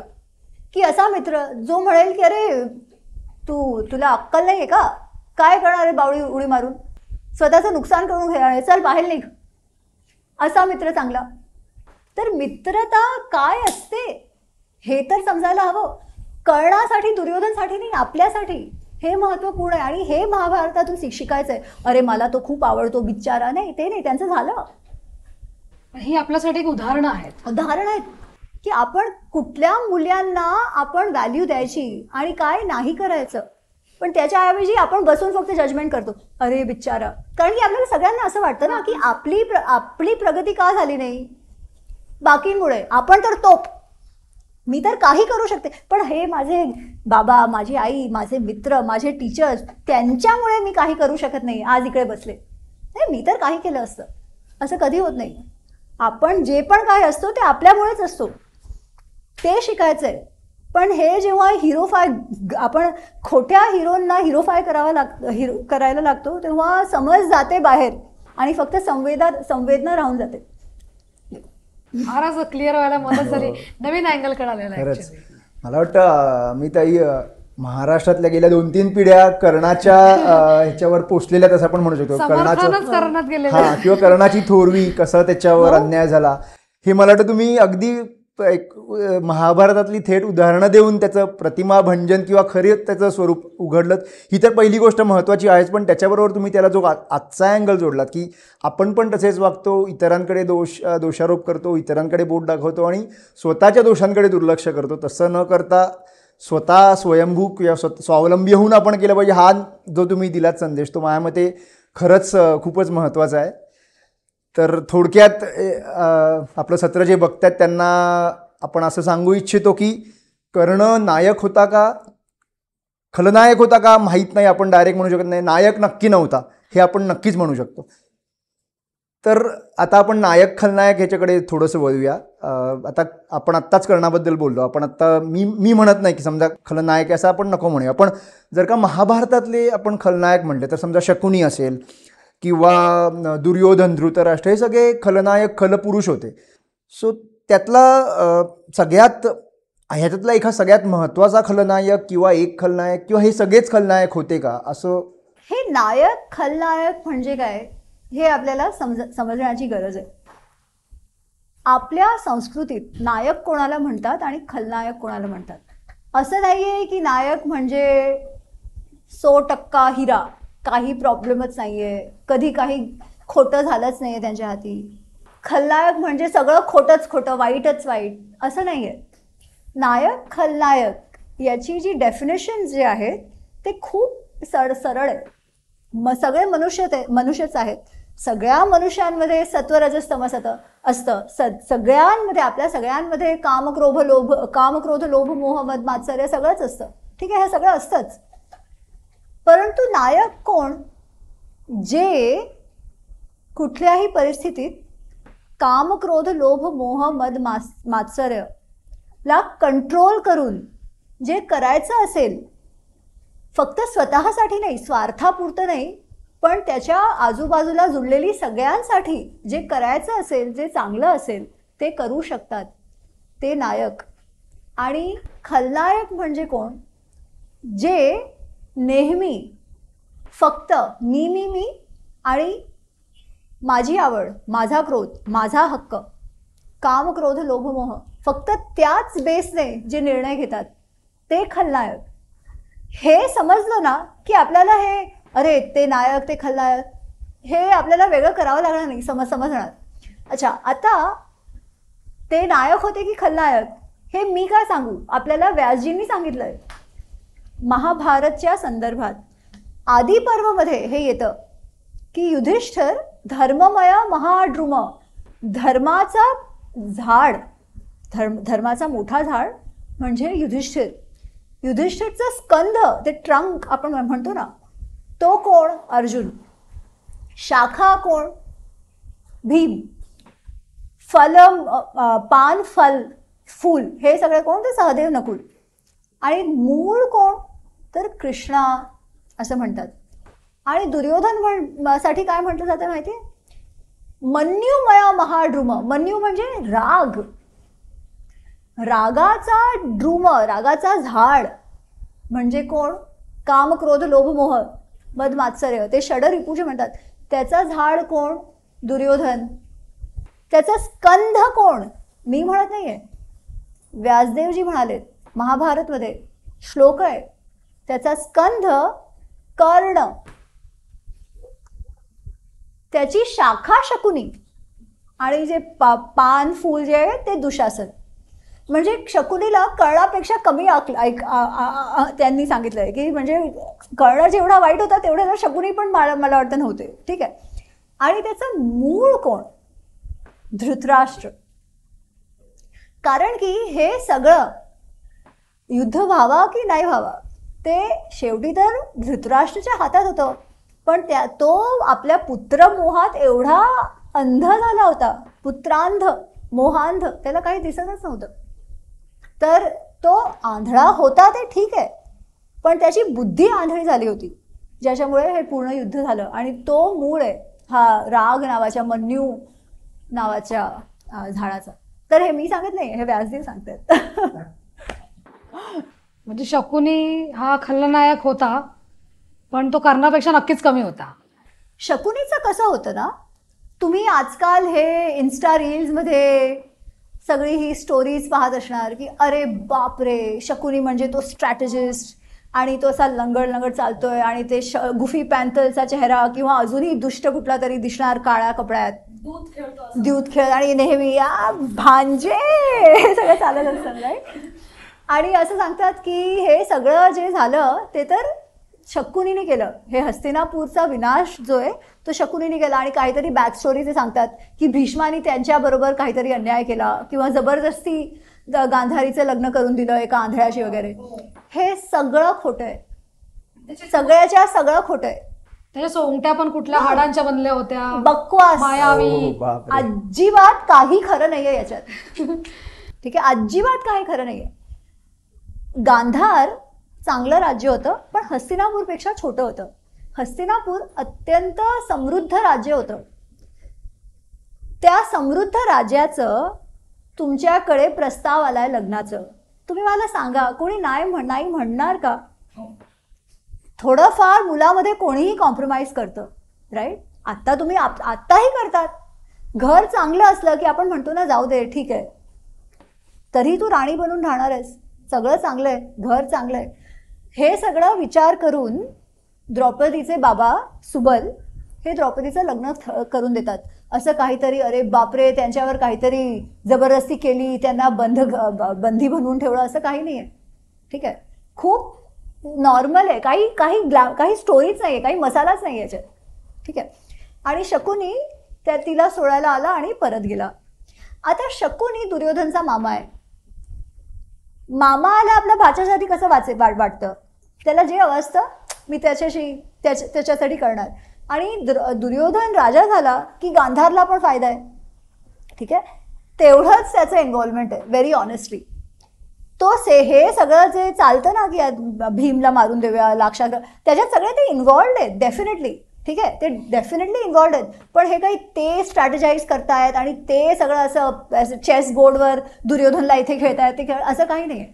ठीक आहे, ते द्यूत क्रीडामध्ये एकदम एक्सपर्ट होते आणि ते त्यांना खूप चांगली यायची, ज्याच्यामुळे हे सगळं झालं द्यूत क्रीडा. ठीक आहे, तेवढा त्यांचा रोल नक्कीच आहे. तर मी असं सांगणार नाही की अरे ते खूप चांगले होते, असं म्हणणार नाही मी. ते वाईट होते, पण जसं त्यांना पोर्ट्रे केलं जातं ना तसं नाही. अच्छा, मी तुम्हाला आता 2 वस्तू अजून 2 वस्तू तुम्हाला त्याच्याबद्दल सांगते.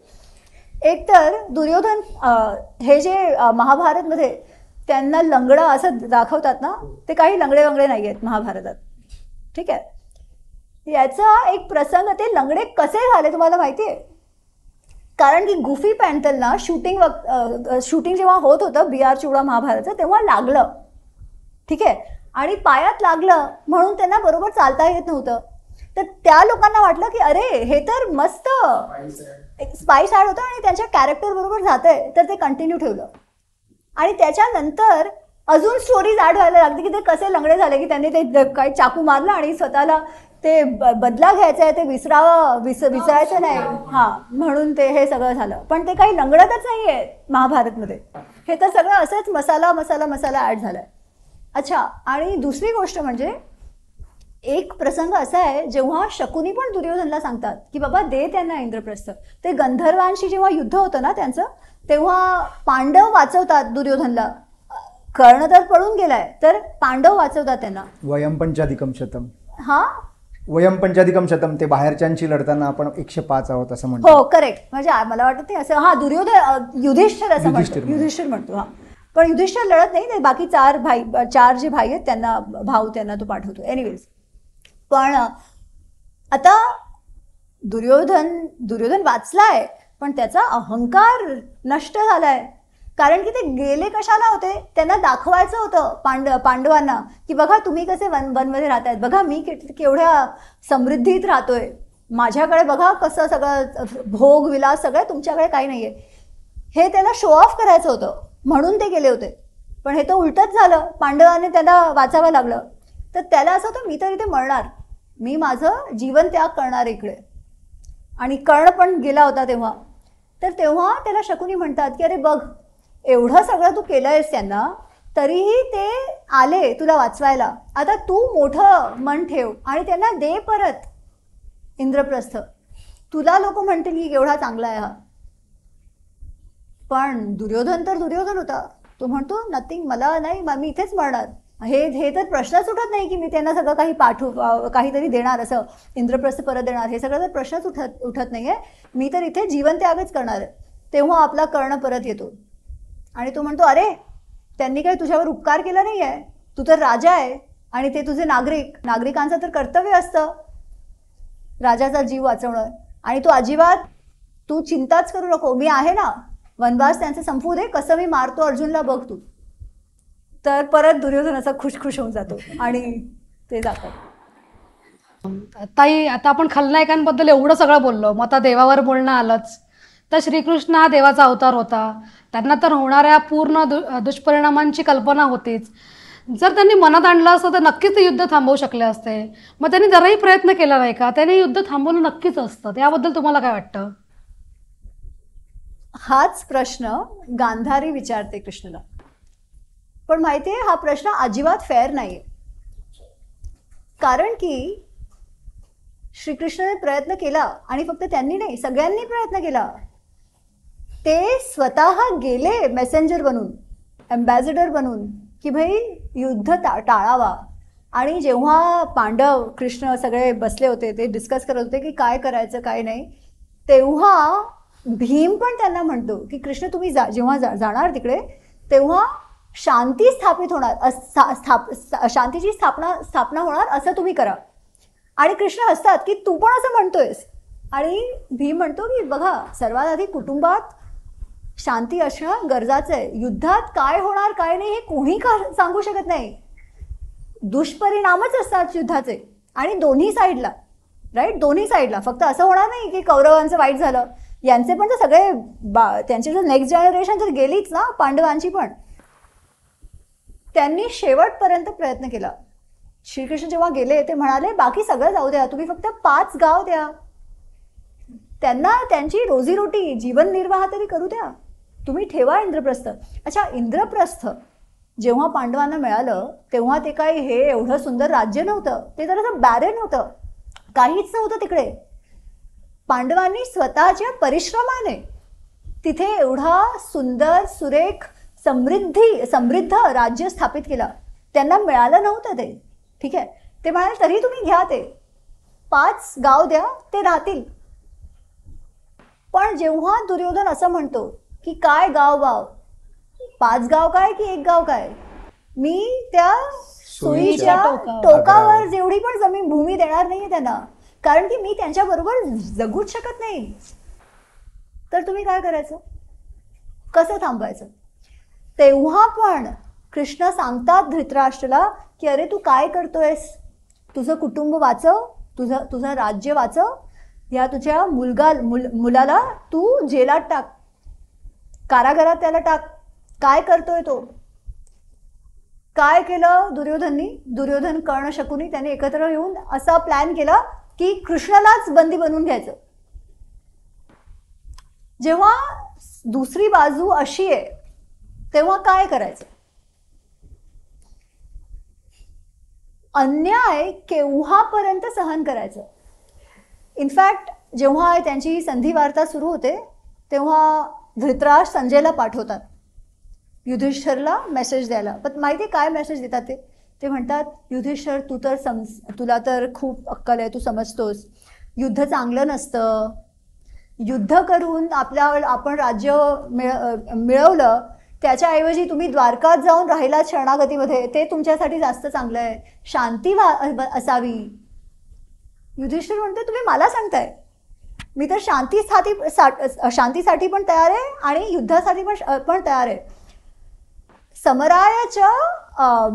शमायच समरायच, मी दोन्हीसाठी तयार आहे.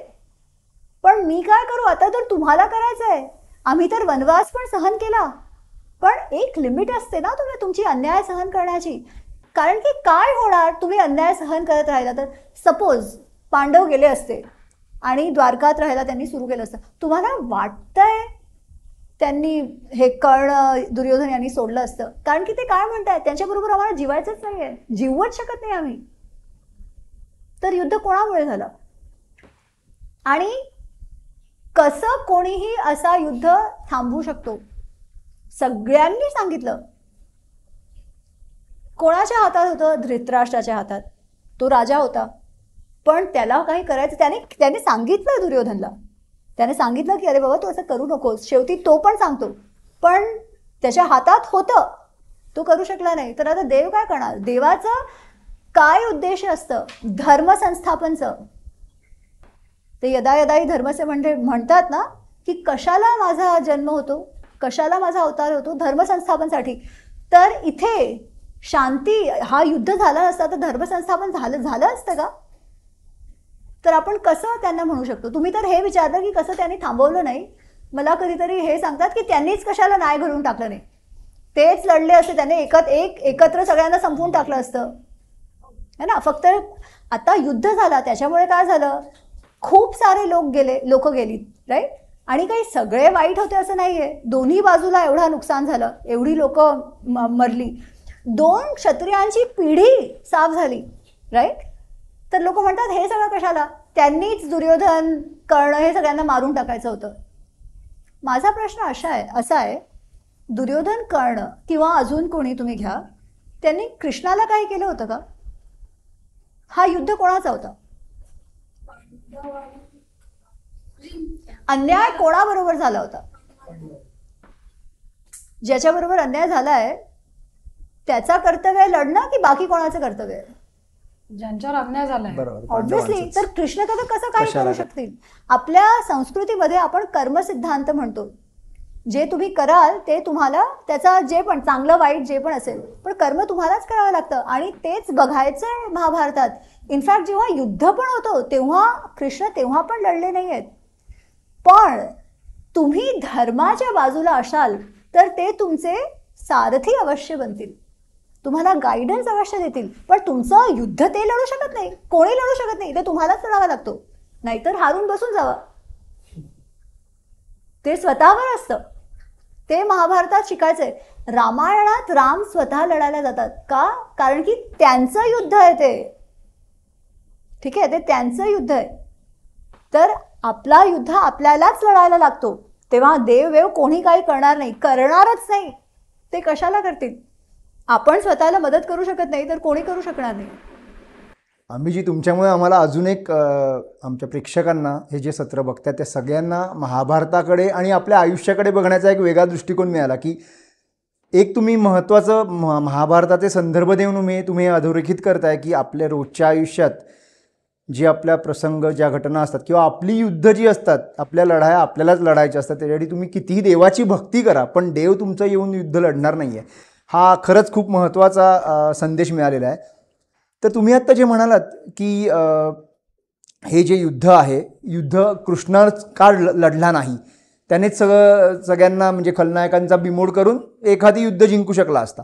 तर त्याच्याच संदर्भातला एक थोडंसं एक्सटेन्शन आपण म्हणूया असा एक प्रश्न होता की महाभारताचं हे जे युद्ध होतं ते जेव्हा युद्धाची म्हणजे बोलणी करायला जेव्हा दुर्योधन आणि अर्जुन गेलेले असतात श्रीकृष्णाकडे आणि अशा आहे श्रीकृष्ण झोपलेला असतो, अर्जुन त्याच्या पायाशी बसतो आणि जेव्हा त्याला जाग येते तेव्हा समोर अर्जुन दिसतो आणि तो म्हणतो काय तुला काय हवं आहे, माझं सैन्य कमी, अशा स्वरूपाचा एक तो संवाद आहे.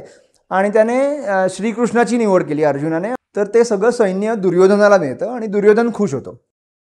तर मला एक थोडासा त्याच्यात असा एक डायलेमा असा वाटतो की जर का ते जे मी सैन्याच्या दृष्टीने विचार करतोय, जे श्रीकृष्णाचं सैन्य आहे ते दुर्योधनाच्या बाजूने आणि अर्थात श्रीकृष्णाच्या विरुद्ध लढणार आहे, पण ते श्रीकृष्ण त्यांचा स्वामी आहे, तर ते एवढ्या हिरिरीने श्रीकृष्णाच्या विरुद्ध लढलं असेल का?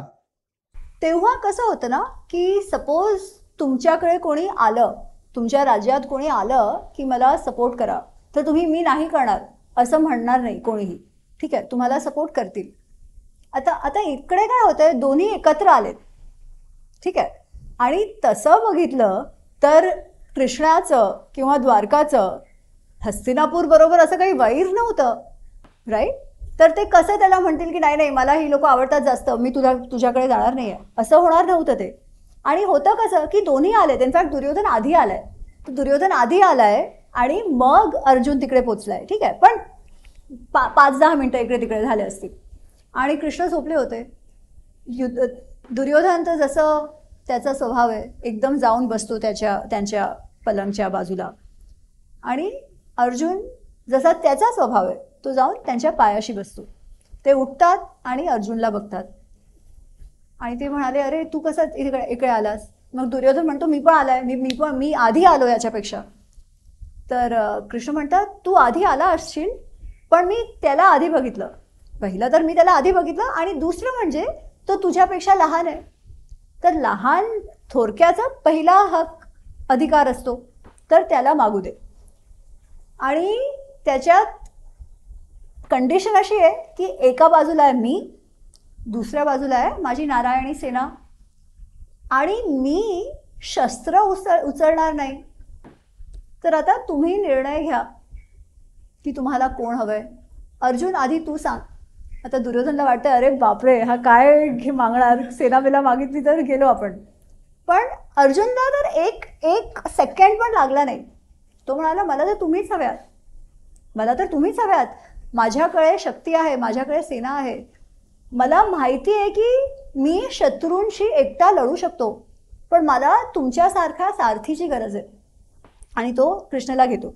दुर्योधन आधी तर असं नाटक थोडंसं करतो, पण तो पण खुश झालाय की हां ठीक आहे सेना मिळाली.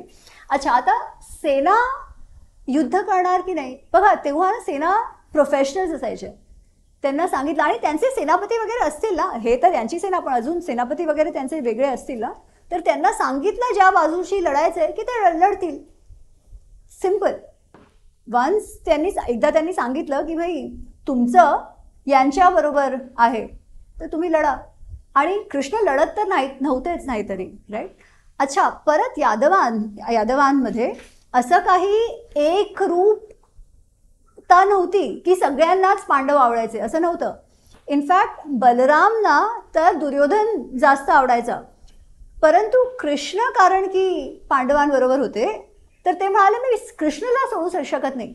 म्हणून मी तुझ्याबरोबर येणार नाही, मी युद्धातच भाग घेणार आहे, कारण की त्यांच्याकडे मला जायचं नाही आहे, तुझ्याकडे मी येऊ शकत नाही कारण कृष्ण तिकडे, तर मी युद्धातच भाग घेणार नाही. ते तीर्थयात्रेला निघून. आणि तुम्ही बाकी यादव राज्य बघितले तर त्याच्यातून सात्यकी जो होता तो यांच्याबरोबर आला, कृष्णाबरोबर, पांडवांबरोबर, आणि कृतवर्मा जो होता तो त्या बाजूला गेला.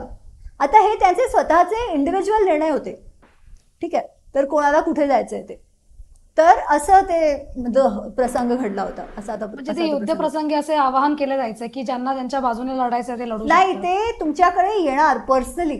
ओके, पर्सनली तुमच्याकडे येणार.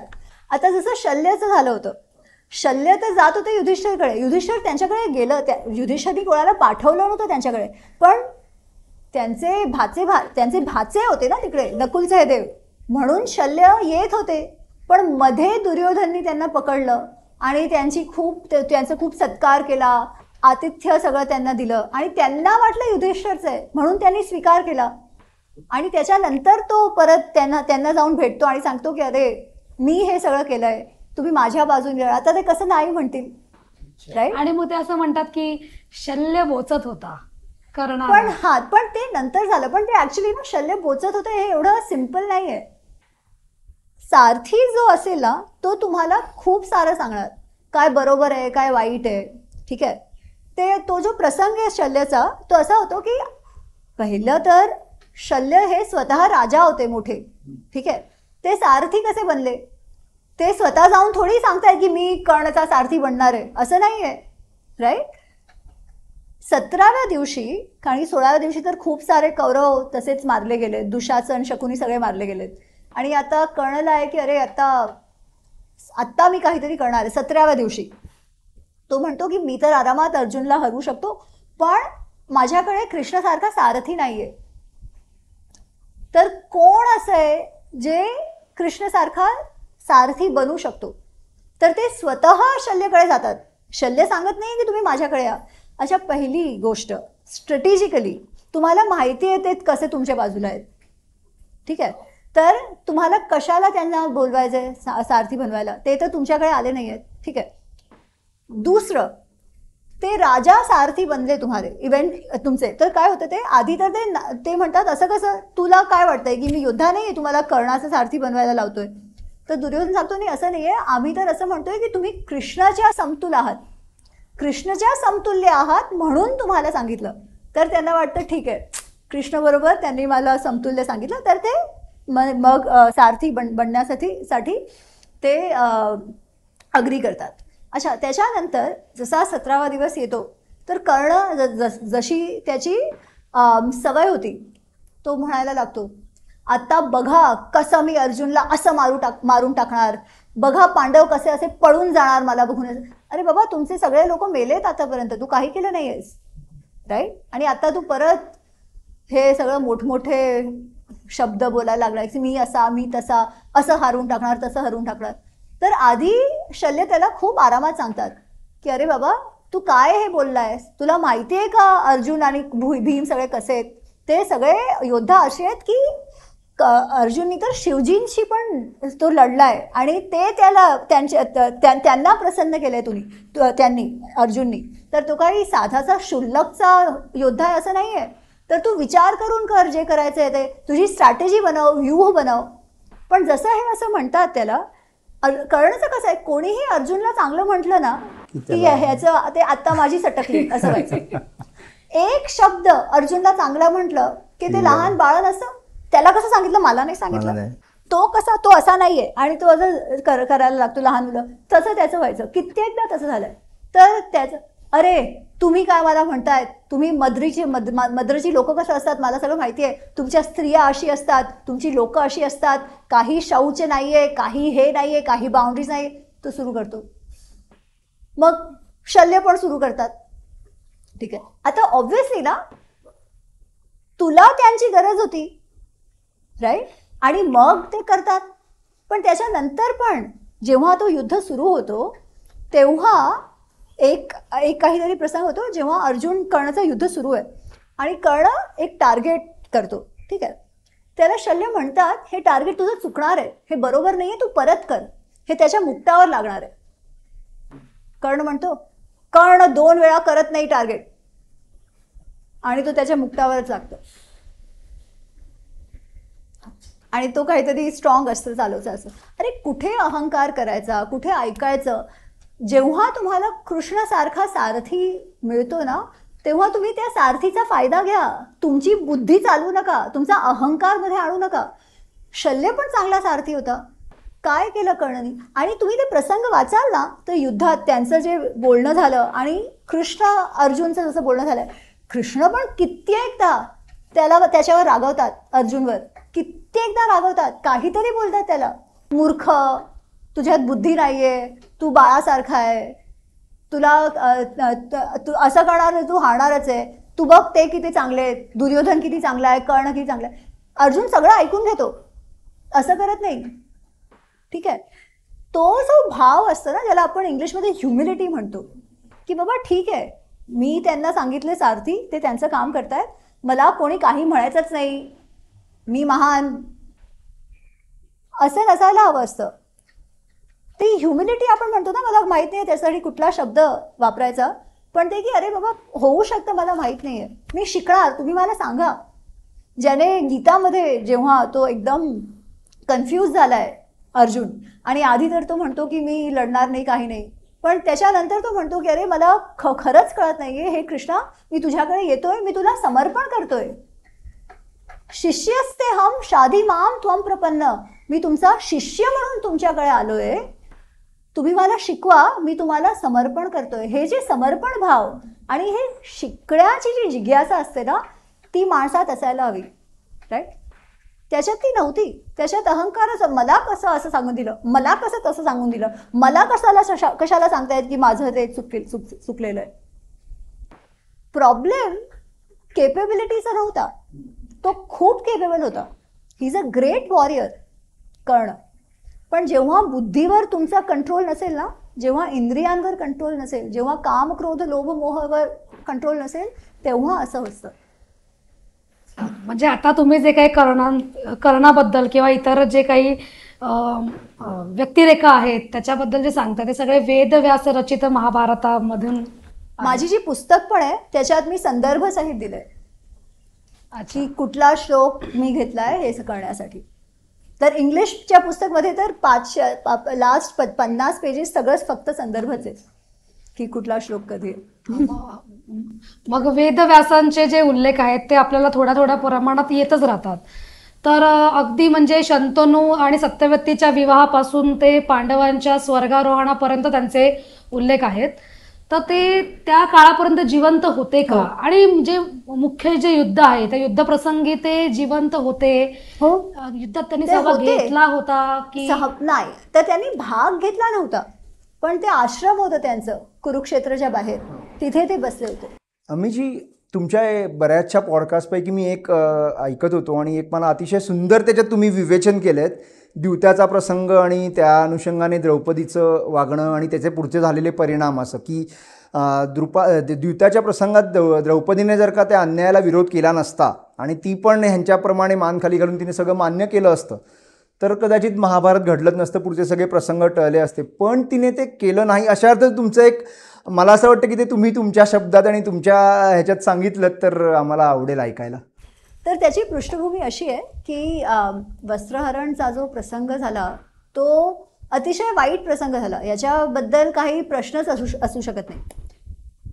पण तो प्रसंग घेऊन असं सांगण्यात येतं की बघा तुमची संस्कृती किती स्त्रीद्वेषी संस्कृती आहे, बघा काय केलं तुम्ही. धर्मराज म्हणतात त्यानंतर त्याच्या बायकोला स्टेक करून टाकलं, असं सगळं सांगतात. तर याला थोडंसं आपल्याला समजण्याची आवश्यकता आहे की झालं काय.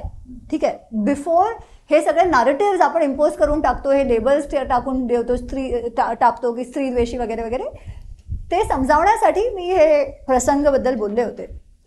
तर सर्वात आधी असं झालं नाही की ते द्यूत क्रीडाला बसले आणि लाव द्रौपदी को लगा दो, असं झालं नाही आहे.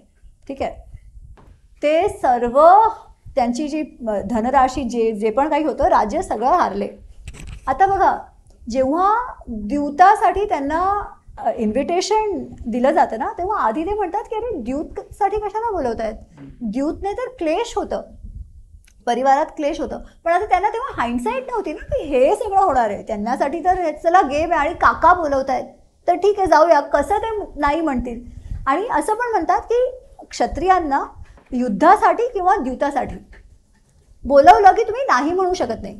आणि असं नाही आहे की की युधिष्ठिरच द्यूत खेळायचं आणि कोणी खेळत नव्हतं, असं पण नाही आहे. ठीक आहे, it was a common practice. अच्छा, असं पण जे सांगण्यात येतं की तो तर एकदम एडिक्टेड होता द्यूताला, असं पण काही नाही आहे. त्याला तर खेळायचंच नव्हतं.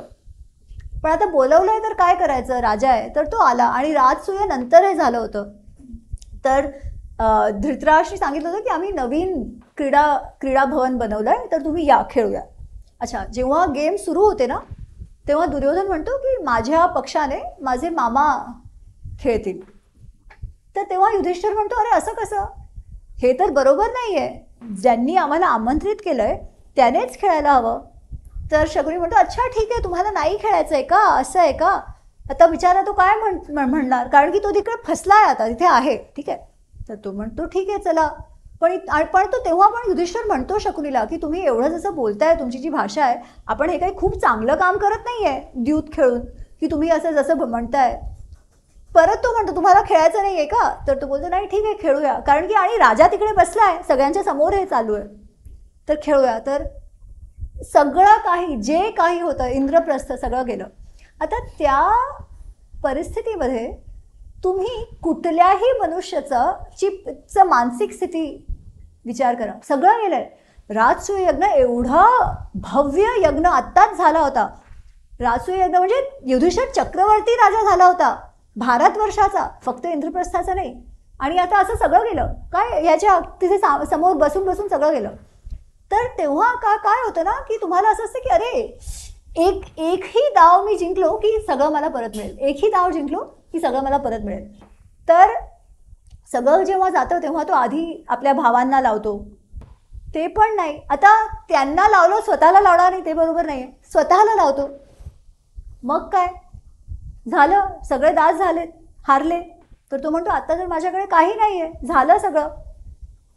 शकुनी म्हणतो अरे आहे ना तुझी बायको द्रौपदी, आता काय करणार तू, लावावं की नाही हा प्रश्न आहे.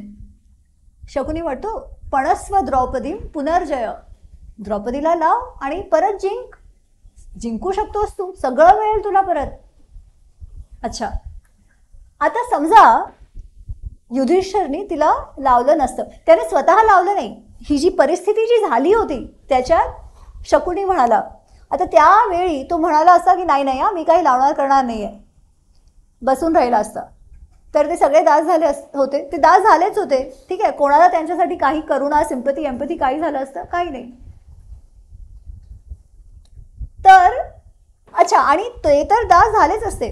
द्रौपदीची काय परिस्थिती असली असती, तिचं काय स्टेचर असेल,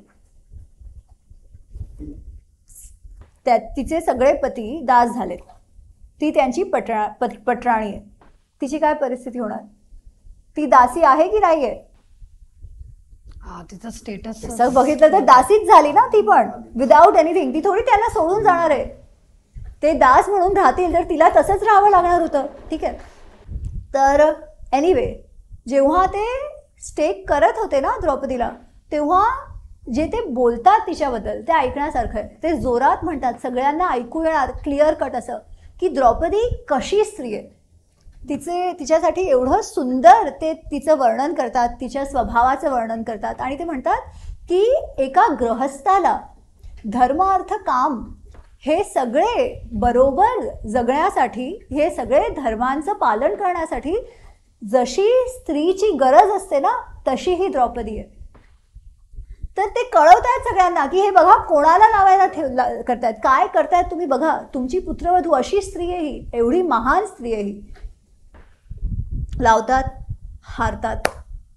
ठीक आहे, अच्छा, त्यांची तुम्ही परिस्थितीच समजा त्यावेळी की काय, त्यांचं कोणी नाही आहे, कोणी काही बोलत नाही आहे.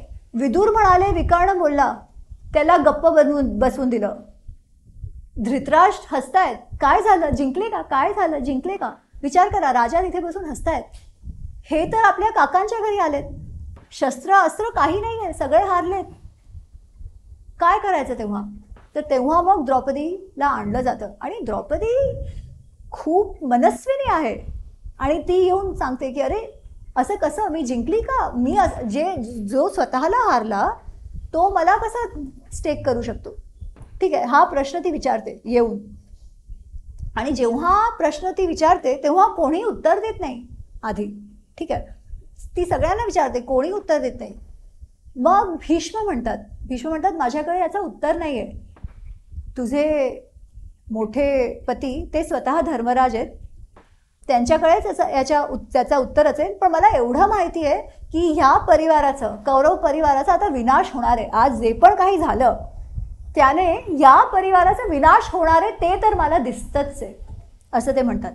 पण जे ते म्हणतात की मी याचं उत्तर देऊ शकत नाही ना, ते पण खूप इंटरेस्टिंग पोझिशन आहे. कारण की ते असं म्हणतील की हो तुला स्टेक करू शकतात, हा तू तर त्यांची बायको आहे, तुला स्टेक करू शकतात. तर काय तिची इज्जत राहणार आहे? आणि असं म्हणतील की नाही, असं कसं तुला स्टेक करणार? कारण की विकर्ण असं म्हणतो, अर्जुन पण असं म्हणतो की जे स्वतः हारले ते अजून कोणाला स्टेक करू शकत नाही.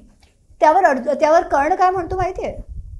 ठीक आहे, तुला असं वाटतंय की तुला स्टेक करू शकत नाही ते, असं तुला वाटतंय ना, ते तर दास झालेत, तर तू त्यांची आता पत्नीच नाही आहे. आता आमच्यामधून कोणालाही शोधून घे तुझा नवा पती. कारण की बदललं ना, ती महाराणी किंवा ती प्रिन्सेस आणि हे दास, हे तर चालणार नाही. तर ते तर नाही, तुझे पती नाहीच आहेत. तुला असं वाटतंय की तुला स्टेक करू शकत नाही, तर ते तुझे पती नाहीच आहेत. तर तू आमच्यामधून कोणाला तरी शोधून घे. आणि तेव्हा तो दुर्योधन मग दाखवतो की माझ्या जांघ्यावर येऊन बस, बोलत नाही, दाखवतो असं वरती करून. आणि त्याच्यानंतर मग भीम ते बघून मग खूपच रागवतो आणि तो प्रतिज्ञा घेतो की तुझी ही जी जांघा आहे ना ते मी तोडून टाकणार. आणि दुःशासनचं बोलतो की तुझं मी लहू पिणार वगैरे. त्याच्यानंतर धृतराष्ट्र एकदम डरतो, घाबरून जातो त्याच्यानंतर तो. कारण त्याला वाटतं हे काय झालं, आणि त्याला थोडंफार हे वाटतंय की बापरे खूप काहीतरी झालं आहे. आणि हे सगळं होत होतं ना तेव्हा ते गिधड त्यांचं काहीतरी आवाज यायला लागतो आणि तो वाईल्ड कुत्रा भुकायला लागतो. तर ते म्हणतात की हे सगळे अपशकुन आहेत असं त्याला वाटतं. आणि म्हणून तो सांगतो की नाही नाही नाही, हे सगळं फिटूस करून द्या, तुम्हाला मी सगळं, तुला काय हवं आहे ते सांग, तू माझीच पुत्रवधू आहे, तुम्हाला सांग तुला काय हवं आहे. आणि आधी ती सांगते की तुम्ही दासत्वाहून माझ्या मोठ्या पतीला मुक्त करा, कारण की माझा मोठा पुत्र, मला असं नको आहे की तो दासाचा पुत्र आहे असं त्याच्यावर लांछन लागावं नाही, म्हणून त्याला तुम्ही मुक्त करा. केलं. अजून काय? अजून तू माग. ती म्हणते जे माझे दुसरे 4 पती आहेत त्यांना त्यांच्या शस्त्राबरोबर तुम्ही मुक्त करा. ते म्हणतात केलं. अजून काय? तुला अजून जे हवं आहे तू मागून घे माझ्याकडे. आणि ती म्हणते नाही, मला माझ्या लिमिट्स माहिती आहेत. एक क्षत्रिय राणी, मला 2 वरदान मी मागू शकते, ते मी मागून घेतले. आणि मला माझ्या पतींच्या शौर्यावर, माझ्या नवऱ्यांच्या शौर्यावर मला विश्वास आहे. मी जे काय करायचं होतं ते मी केलं, आत्ता जे करायचं असेल ते करतील, मी निश्चिंत आहे. त्या परिस्थितीत पण तुम्ही तिचं व्यक्तिमत्व बघा, ती द्रौपदी. ताई, द्रौपदीबद्दल तुम्ही आता अत्यंत छान पद्धतीने सांगितलं की ती स्वाभिमानी पण होती आणि खरोखर तेजस्वी अशी स्त्री होती. तर असंच एक तेजस्वी व्यक्तिमत्व किंवा श्रीकृष्णासारखंच प्रभावी असलेलं व्यक्तिमत्व म्हणजे विदुर. तर वेळप्रसंगी या विदुराची तुलना श्रीकृष्णांबरोबर होते, तर याबद्दल काही सांगू शकाल का? विदुर बुद्धिमान होते, विवेकी होते. ती त्यांची सर्वात मोठी शक्ती होती. ते विवेकी होते. काय बरोबर आहे, काय नाही, काय धर्म आहे, काय अधर्म आहे, कोण कसं वागतं, कशाला वागतं, हे सगळं त्यांना खूप चांगल्याने समजायचं. त्यांचे मंत्री होते, प्रधानमंत्री होते हस्तिनापुराचे. त्यांनी जेव्हा पण त्यांचं तोंड उघडलंय, त्यांच्या तोंडातून ज्ञान आणि बुद्धी याचीच काहीतरी वाक्य निघाली आहेत. जेव्हा जेव्हा विदुर येतात महाभारतात, त्यांच्याबद्दल बोललं जातं, तेव्हा काही ना काही असा प्रसंग असतो की धृतराष्ट्रने त्यांना बोलवलंय किंवा सगळे सभामध्ये आहेत आणि काहीतरी सुरू आहे. आणि विदुरचं जेव्हा पण इंटरव्हेन्शन असतं ते एकदम टू द मार्क असतं. आधी जेव्हा दुर्योधनचा जन्म झाला आणि तेव्हाच हे खूप अपशकून त्यावेळेला होत होते, तेव्हाच विदुर त्यांना म्हणतो धृतराष्ट्रला, तो म्हणतो की तुम्हाला 100 पुत्र होणार आहेत आणि एक मुलगी. हा एक जो तुमचा मुलगा आहे ना त्याच्यामुळे खूप अपशकून वाटतंय, तुम्ही जाऊ द्या त्याला. तुमच्याकडे बाकी 99 मुले आहेत, पण त्यावेळी तर ठीक आहे, असं कसं जाऊन देणार आहे. ते ऐकत नाही. त्याच्यानंतर पण ते नेहमी सांगतात जेव्हा वनवास यांचा सुरू होतो, हे सगळं वस्त्रहरण द्यूतक्रीडा सगळं झाली, त्याच्यानंतर जेव्हा यांचा वनवास सुरू होतो तेव्हा आधी धृतराष्ट्रला खूप वाईट वाटत असतं. कारण की त्याला माहिती आहे की कधीतरी हे सगळं माझ्या पुत्रावर येणारच आहे. जे झालं ते बरोबर झालं नाही आहे, अजिबात बरोबर झालं नाही आहे, त्याला माहीत असतंय. पण काही करू शकत नाही, कारण की त्याला दुर्योधनला तो नाही असं म्हणूच शकत नाही, अशी त्याची परिस्थिती आहे. तर त्याला रात्री तो झोपू शकत नाही, इन्सॉम्नियासारखं झालं आहे, टेन्शन सारखं सगळं झालं आहे. तर काय करायचं, तर विदुरला बोलवायचं. तर विदुरला बोलवलं आणि सांगतो की अरे मी खूप मला खूप त्रास, माझ्या डोक्यात त्रास झाला आहे, मला अजिबात मी झोपू शकत नाही आहे, तर तू मला काहीतरी चांगलं सांग. तर त्याला विदुर म्हणतात का काय झालं. तुम्हाला माहिती आहे 4 प्रकारची लोक असतात जे रात्री झोपू शकत नाही. चोर, बिकॉज त्याची तर कामच रात्री असतं, किंवा जो खूप कामी असतो तो पण रात्री जागत असतो, किंवा असा ज्याने कोणाचं तरी काहीतरी घेतलंय, किंवा असा ज्याने आपल्यापेक्षा खूप जास्त शक्तिशाळी बरोबर वैर बांधून घेतलंय. तुमचं असं काही आहे का, असं म्हणतो तो. धृतराष्ट्रला कळतं, काही उत्तर देत नाही. आणि त्याच्यानंतर तो म्हणतो नाही, तुम्हाला काहीतरी ज्ञान विज्ञानच्या बद्दल काही गोष्टी सांग. आणि तेव्हा त्यांचा जो संवाद होतो रात्रभर चालतो त्याला विदुर नीती असं आपण म्हणतात. एवढं सुरेख आहे ते, एवढं सुंदर आहे ते. पण मी माझ्या दुसऱ्या महाभारत अनरावेल्ड 2 धर्म डिस्कोर्सेसमध्ये त्याचा भाग घेतला आहे. लीडरशिप लेसन्स, कसं जगावं, लोकांना कसं समजावं, कोणाची ओळख कशी व्हावी, हे सगळं त्याच्यातून आपल्याला कळतं. विदुर नीती तर तेव्हा होते जेव्हा युद्ध ऑलमोस्ट डिसाइडेड आहे. संजय जेव्हा परत येतो, ते वनवास संपून झालाय, त्याच्यानंतर जेव्हा संजय परत येतो तेव्हा हा संवाद होतो की आता माहिती आहे की युद्ध होणारच आहे, होणार असं काही वाटतच होतं, तेव्हा हा संवाद येतो. पण त्याच्या आधी पण जेव्हा वनवास सुरू झाला तेव्हा धृतराष्ट्रला वाटतंय की अरे मी माझ्या भावाच्या मुलांना वनवासवर पाठवून दिलं, माझी जी प्रजा आहे त्यांना आवडणार नाही आहे, ते माझ्यावर रागवतील, तर मी काय करू, बरोबर काय आहे माझ्यासाठी करण्यासाठी. विदुर म्हणतो तुम्ही त्यांना परत आणा, तेच बरोबर आहे, बाकी काही न्याय सांगत नाही आहे, त्यांना परत आणा, तेच न्याय सांगत आहे. आणि धृतराष्ट्र रागवतात खूप. तेव्हा विदुर नीतीमध्ये तर जेव्हा विदुर सांगतात ना त्यांना खूप काही ते रागवत नाही, कारण की त्यांना माहिती आहे झालंय सगळं काम तमाम, आता काही होऊ शकत नाही, माझा मुलगा पण माझं काही ऐकणार नाही आहे. पण अजून तेव्हा वनवासच्या आधी ते खूप रागवतात धृतराष्ट्र की अरे तुला माझी काही पडलीच नाही आहे, तू नेहमी पांडवांच्या बद्दलच बोलत असतो, तू माझा हितेशीच नाही आहे, तू फक्त त्यांच्या हिताबद्दलच बोलत असतो, जा तुला तुझं डोकं, तुझा चेहरा पण मला बघायचा नाही. विदुर म्हणतात ठीक आहे. आणि तसंच तिकडे उठून ते निघून जातात हस्तिनापुराच्या बाहेर, आणि जिथे हे पांडव राहत असतात तिकडे ते जातात. 3-4 दिवस जातात. धृतराष्ट्र राहू शकत नाही. અમે ગુજરાતી ભાગે की न रही शकाय न सही शकाय, त्यांच्या बरोबर पण राहू शकत नाही, त्यांच्या बरोबर, कारण की ते बोलतायत ते आवडत नाही ऐकायला, पण ते नसतील तेही चालत नाही. तर ते पाठवतात संजयला की प्लीज तू परत विदुरला माझ्याकडे आण. आणि विदुर येतात. ते खूप लॉयल आहेत. एकतर त्यांचा भाऊ आहे आणि राजा आहे, तर ते खूप लॉयल आहेत. पण कधीही त्यांनी असली कुठलीही सलाह दिली नाही आहे जी बरोबर नाही. तर असंच जेव्हा धृतराष्ट्र रागवतात ना त्यांच्यावर की भाई तू फक्त त्यांच्याबद्दलच चांगलं बोलतो, तुला माझ्या स्वार्थाचं काही नाही आहे, तू फक्त पांडवाच्या स्वार्थाचं बोलतो, तेव्हा त्यांना विदुर एकदा सांगतात.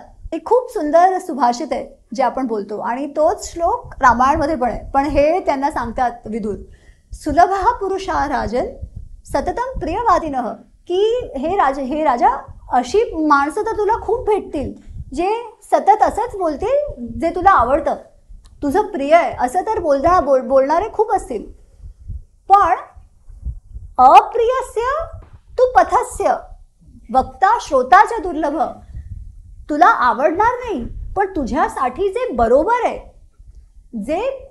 जे करायचं असेल तसंच आहे, जे धर्मनिष्ठ आहे तसे बोलणारे आणि ते ऐकून घेणारे ते दोन्ही भेटत नाही. तर हे त्यांना सांगतात ते, आणि ते म्हणतात की तुम्हाला काही वाटू द्या, मी तुमच्या हिताबद्दलच बोलणार आहे. तुम्हाला आवडो की ना आवडो, तुमच्या हितात काय तेच मी नेहमी बोलणार आहे. आणि त्यांनी तेच केलं. धन्यवाद आम्हीजी. आपलं खूप छान होतोय इंटरव्ह्यू. मला ते सत्र छान होत चालले आणि आपण थोडं शेवटाकडे येतोय. तर मला असा 1-2 प्रश्न असा विचारायचा होता की आपल्याला अभिमन्यू माहिती असतो आणि अभिमन्यूमुळे चक्रव्यूह माहीत असतं.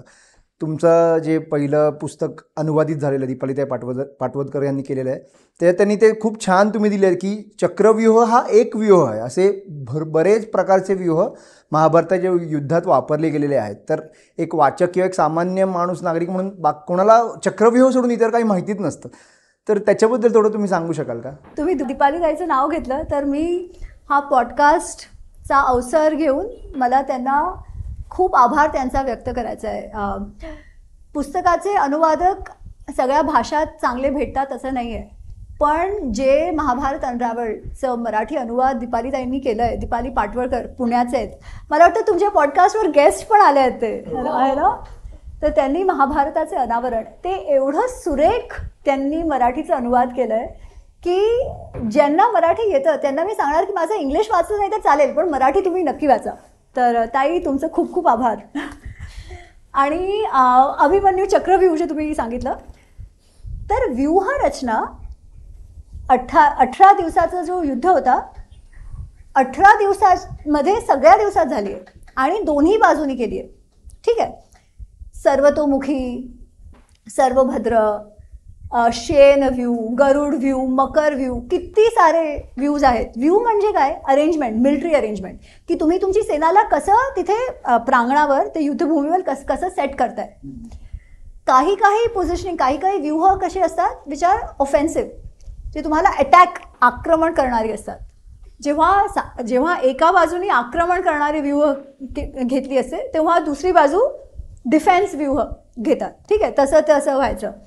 तर चक्रव्यूह तर आपल्याला माहिती आहे, पण मी एक व्यूहाबद्दल मी बोलते. त्याला म्हणतात चक्रशकट व्यूह.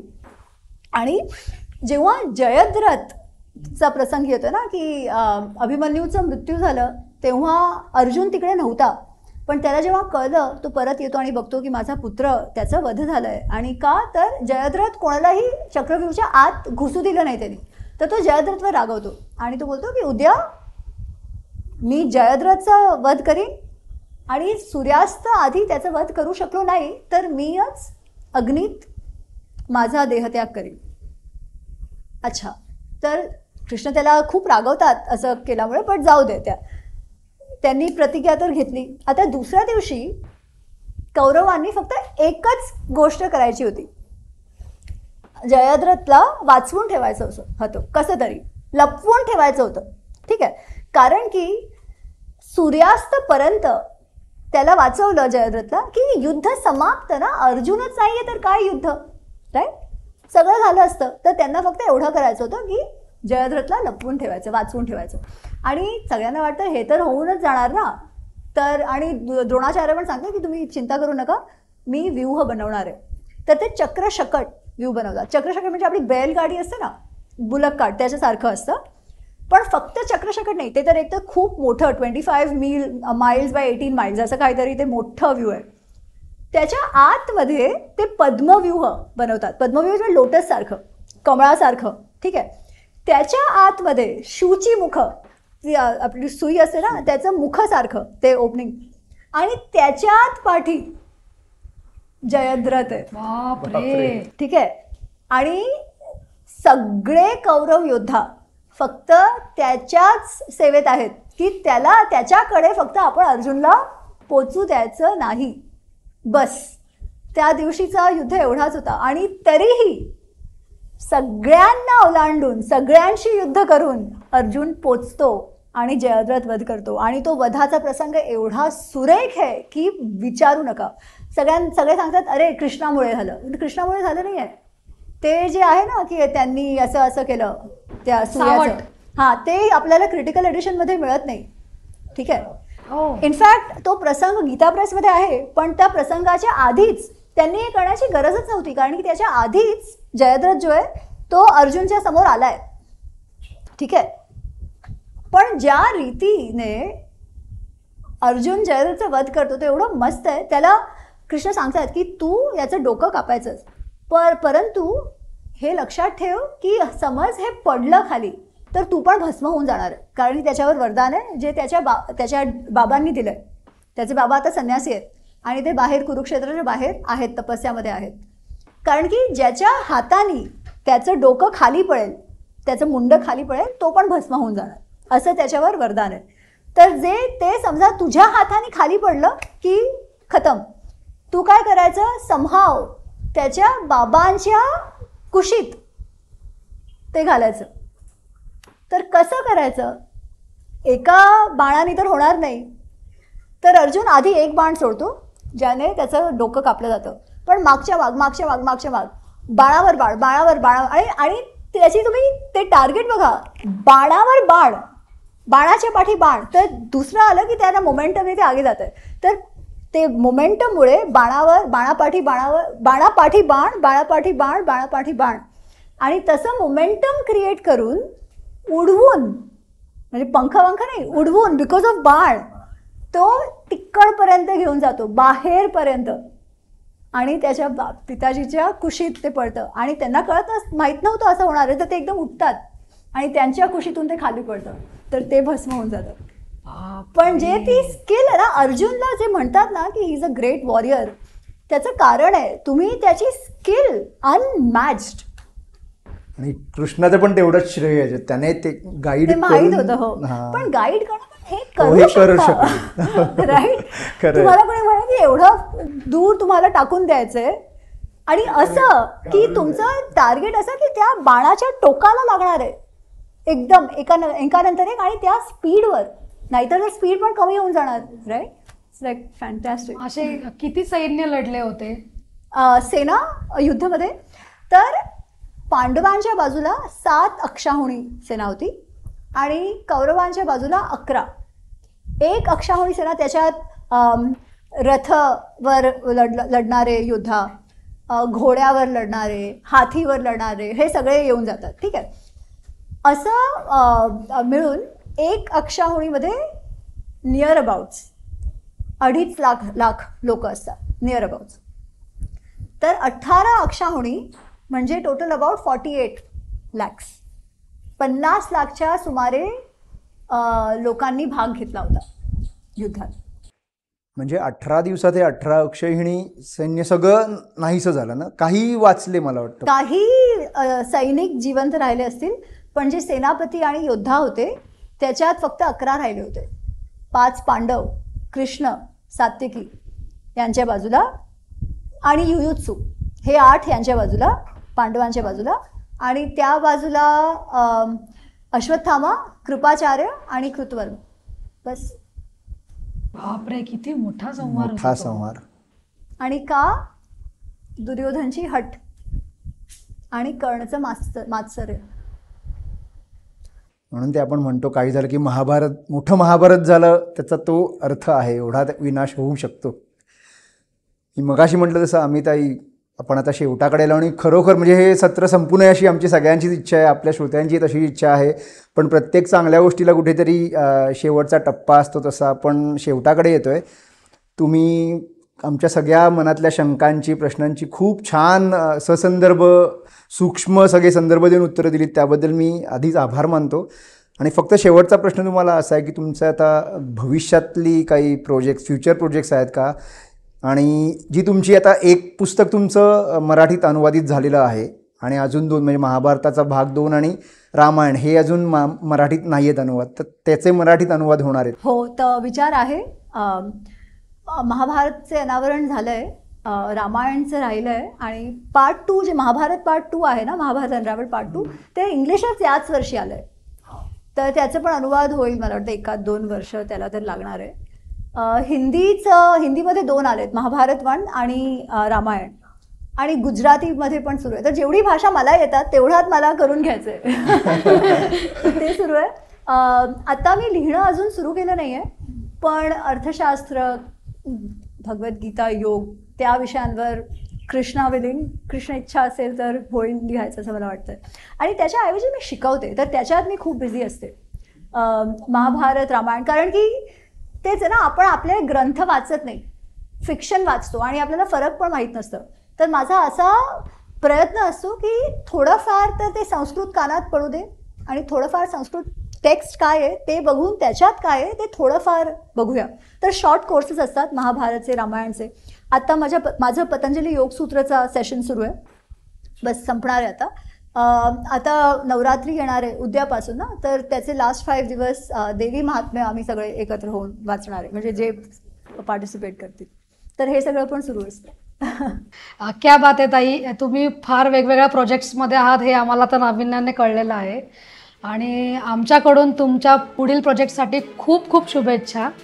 आणि आज या प्रसंगी तुम्ही आमच्याकडे येऊन महाभारतामधील बरेच काही गोष्टी नव्याने सांगितल्यात. महाभारत सगळ्यांनाच माहिती आहे, पण त्यातले काही प्रसंग, त्यातले काही ज्या गोष्टी आम्हाला माहिती नाही ते नव्याने आम्हाला कळाल्यात आणि ते ऐकून आम्हाला फारच छान वाटलेलं आहे. ऑफकोर्स आमच्या प्रेक्षकांनाही छान वाटलेलं असेलच. तर तुम्ही तुमचा बहुमूल्य वेळ देऊन आमच्याकडे आलात त्याबद्दल तुमचे खूप खूप आभार, धन्यवाद. तर मंडळी, आजचा एपिसोड तुम्हाला कसा वाटला नक्कीच आम्हाला कमेंटद्वारे कळवा. तोपर्यंत रजा घेतो, धन्यवाद.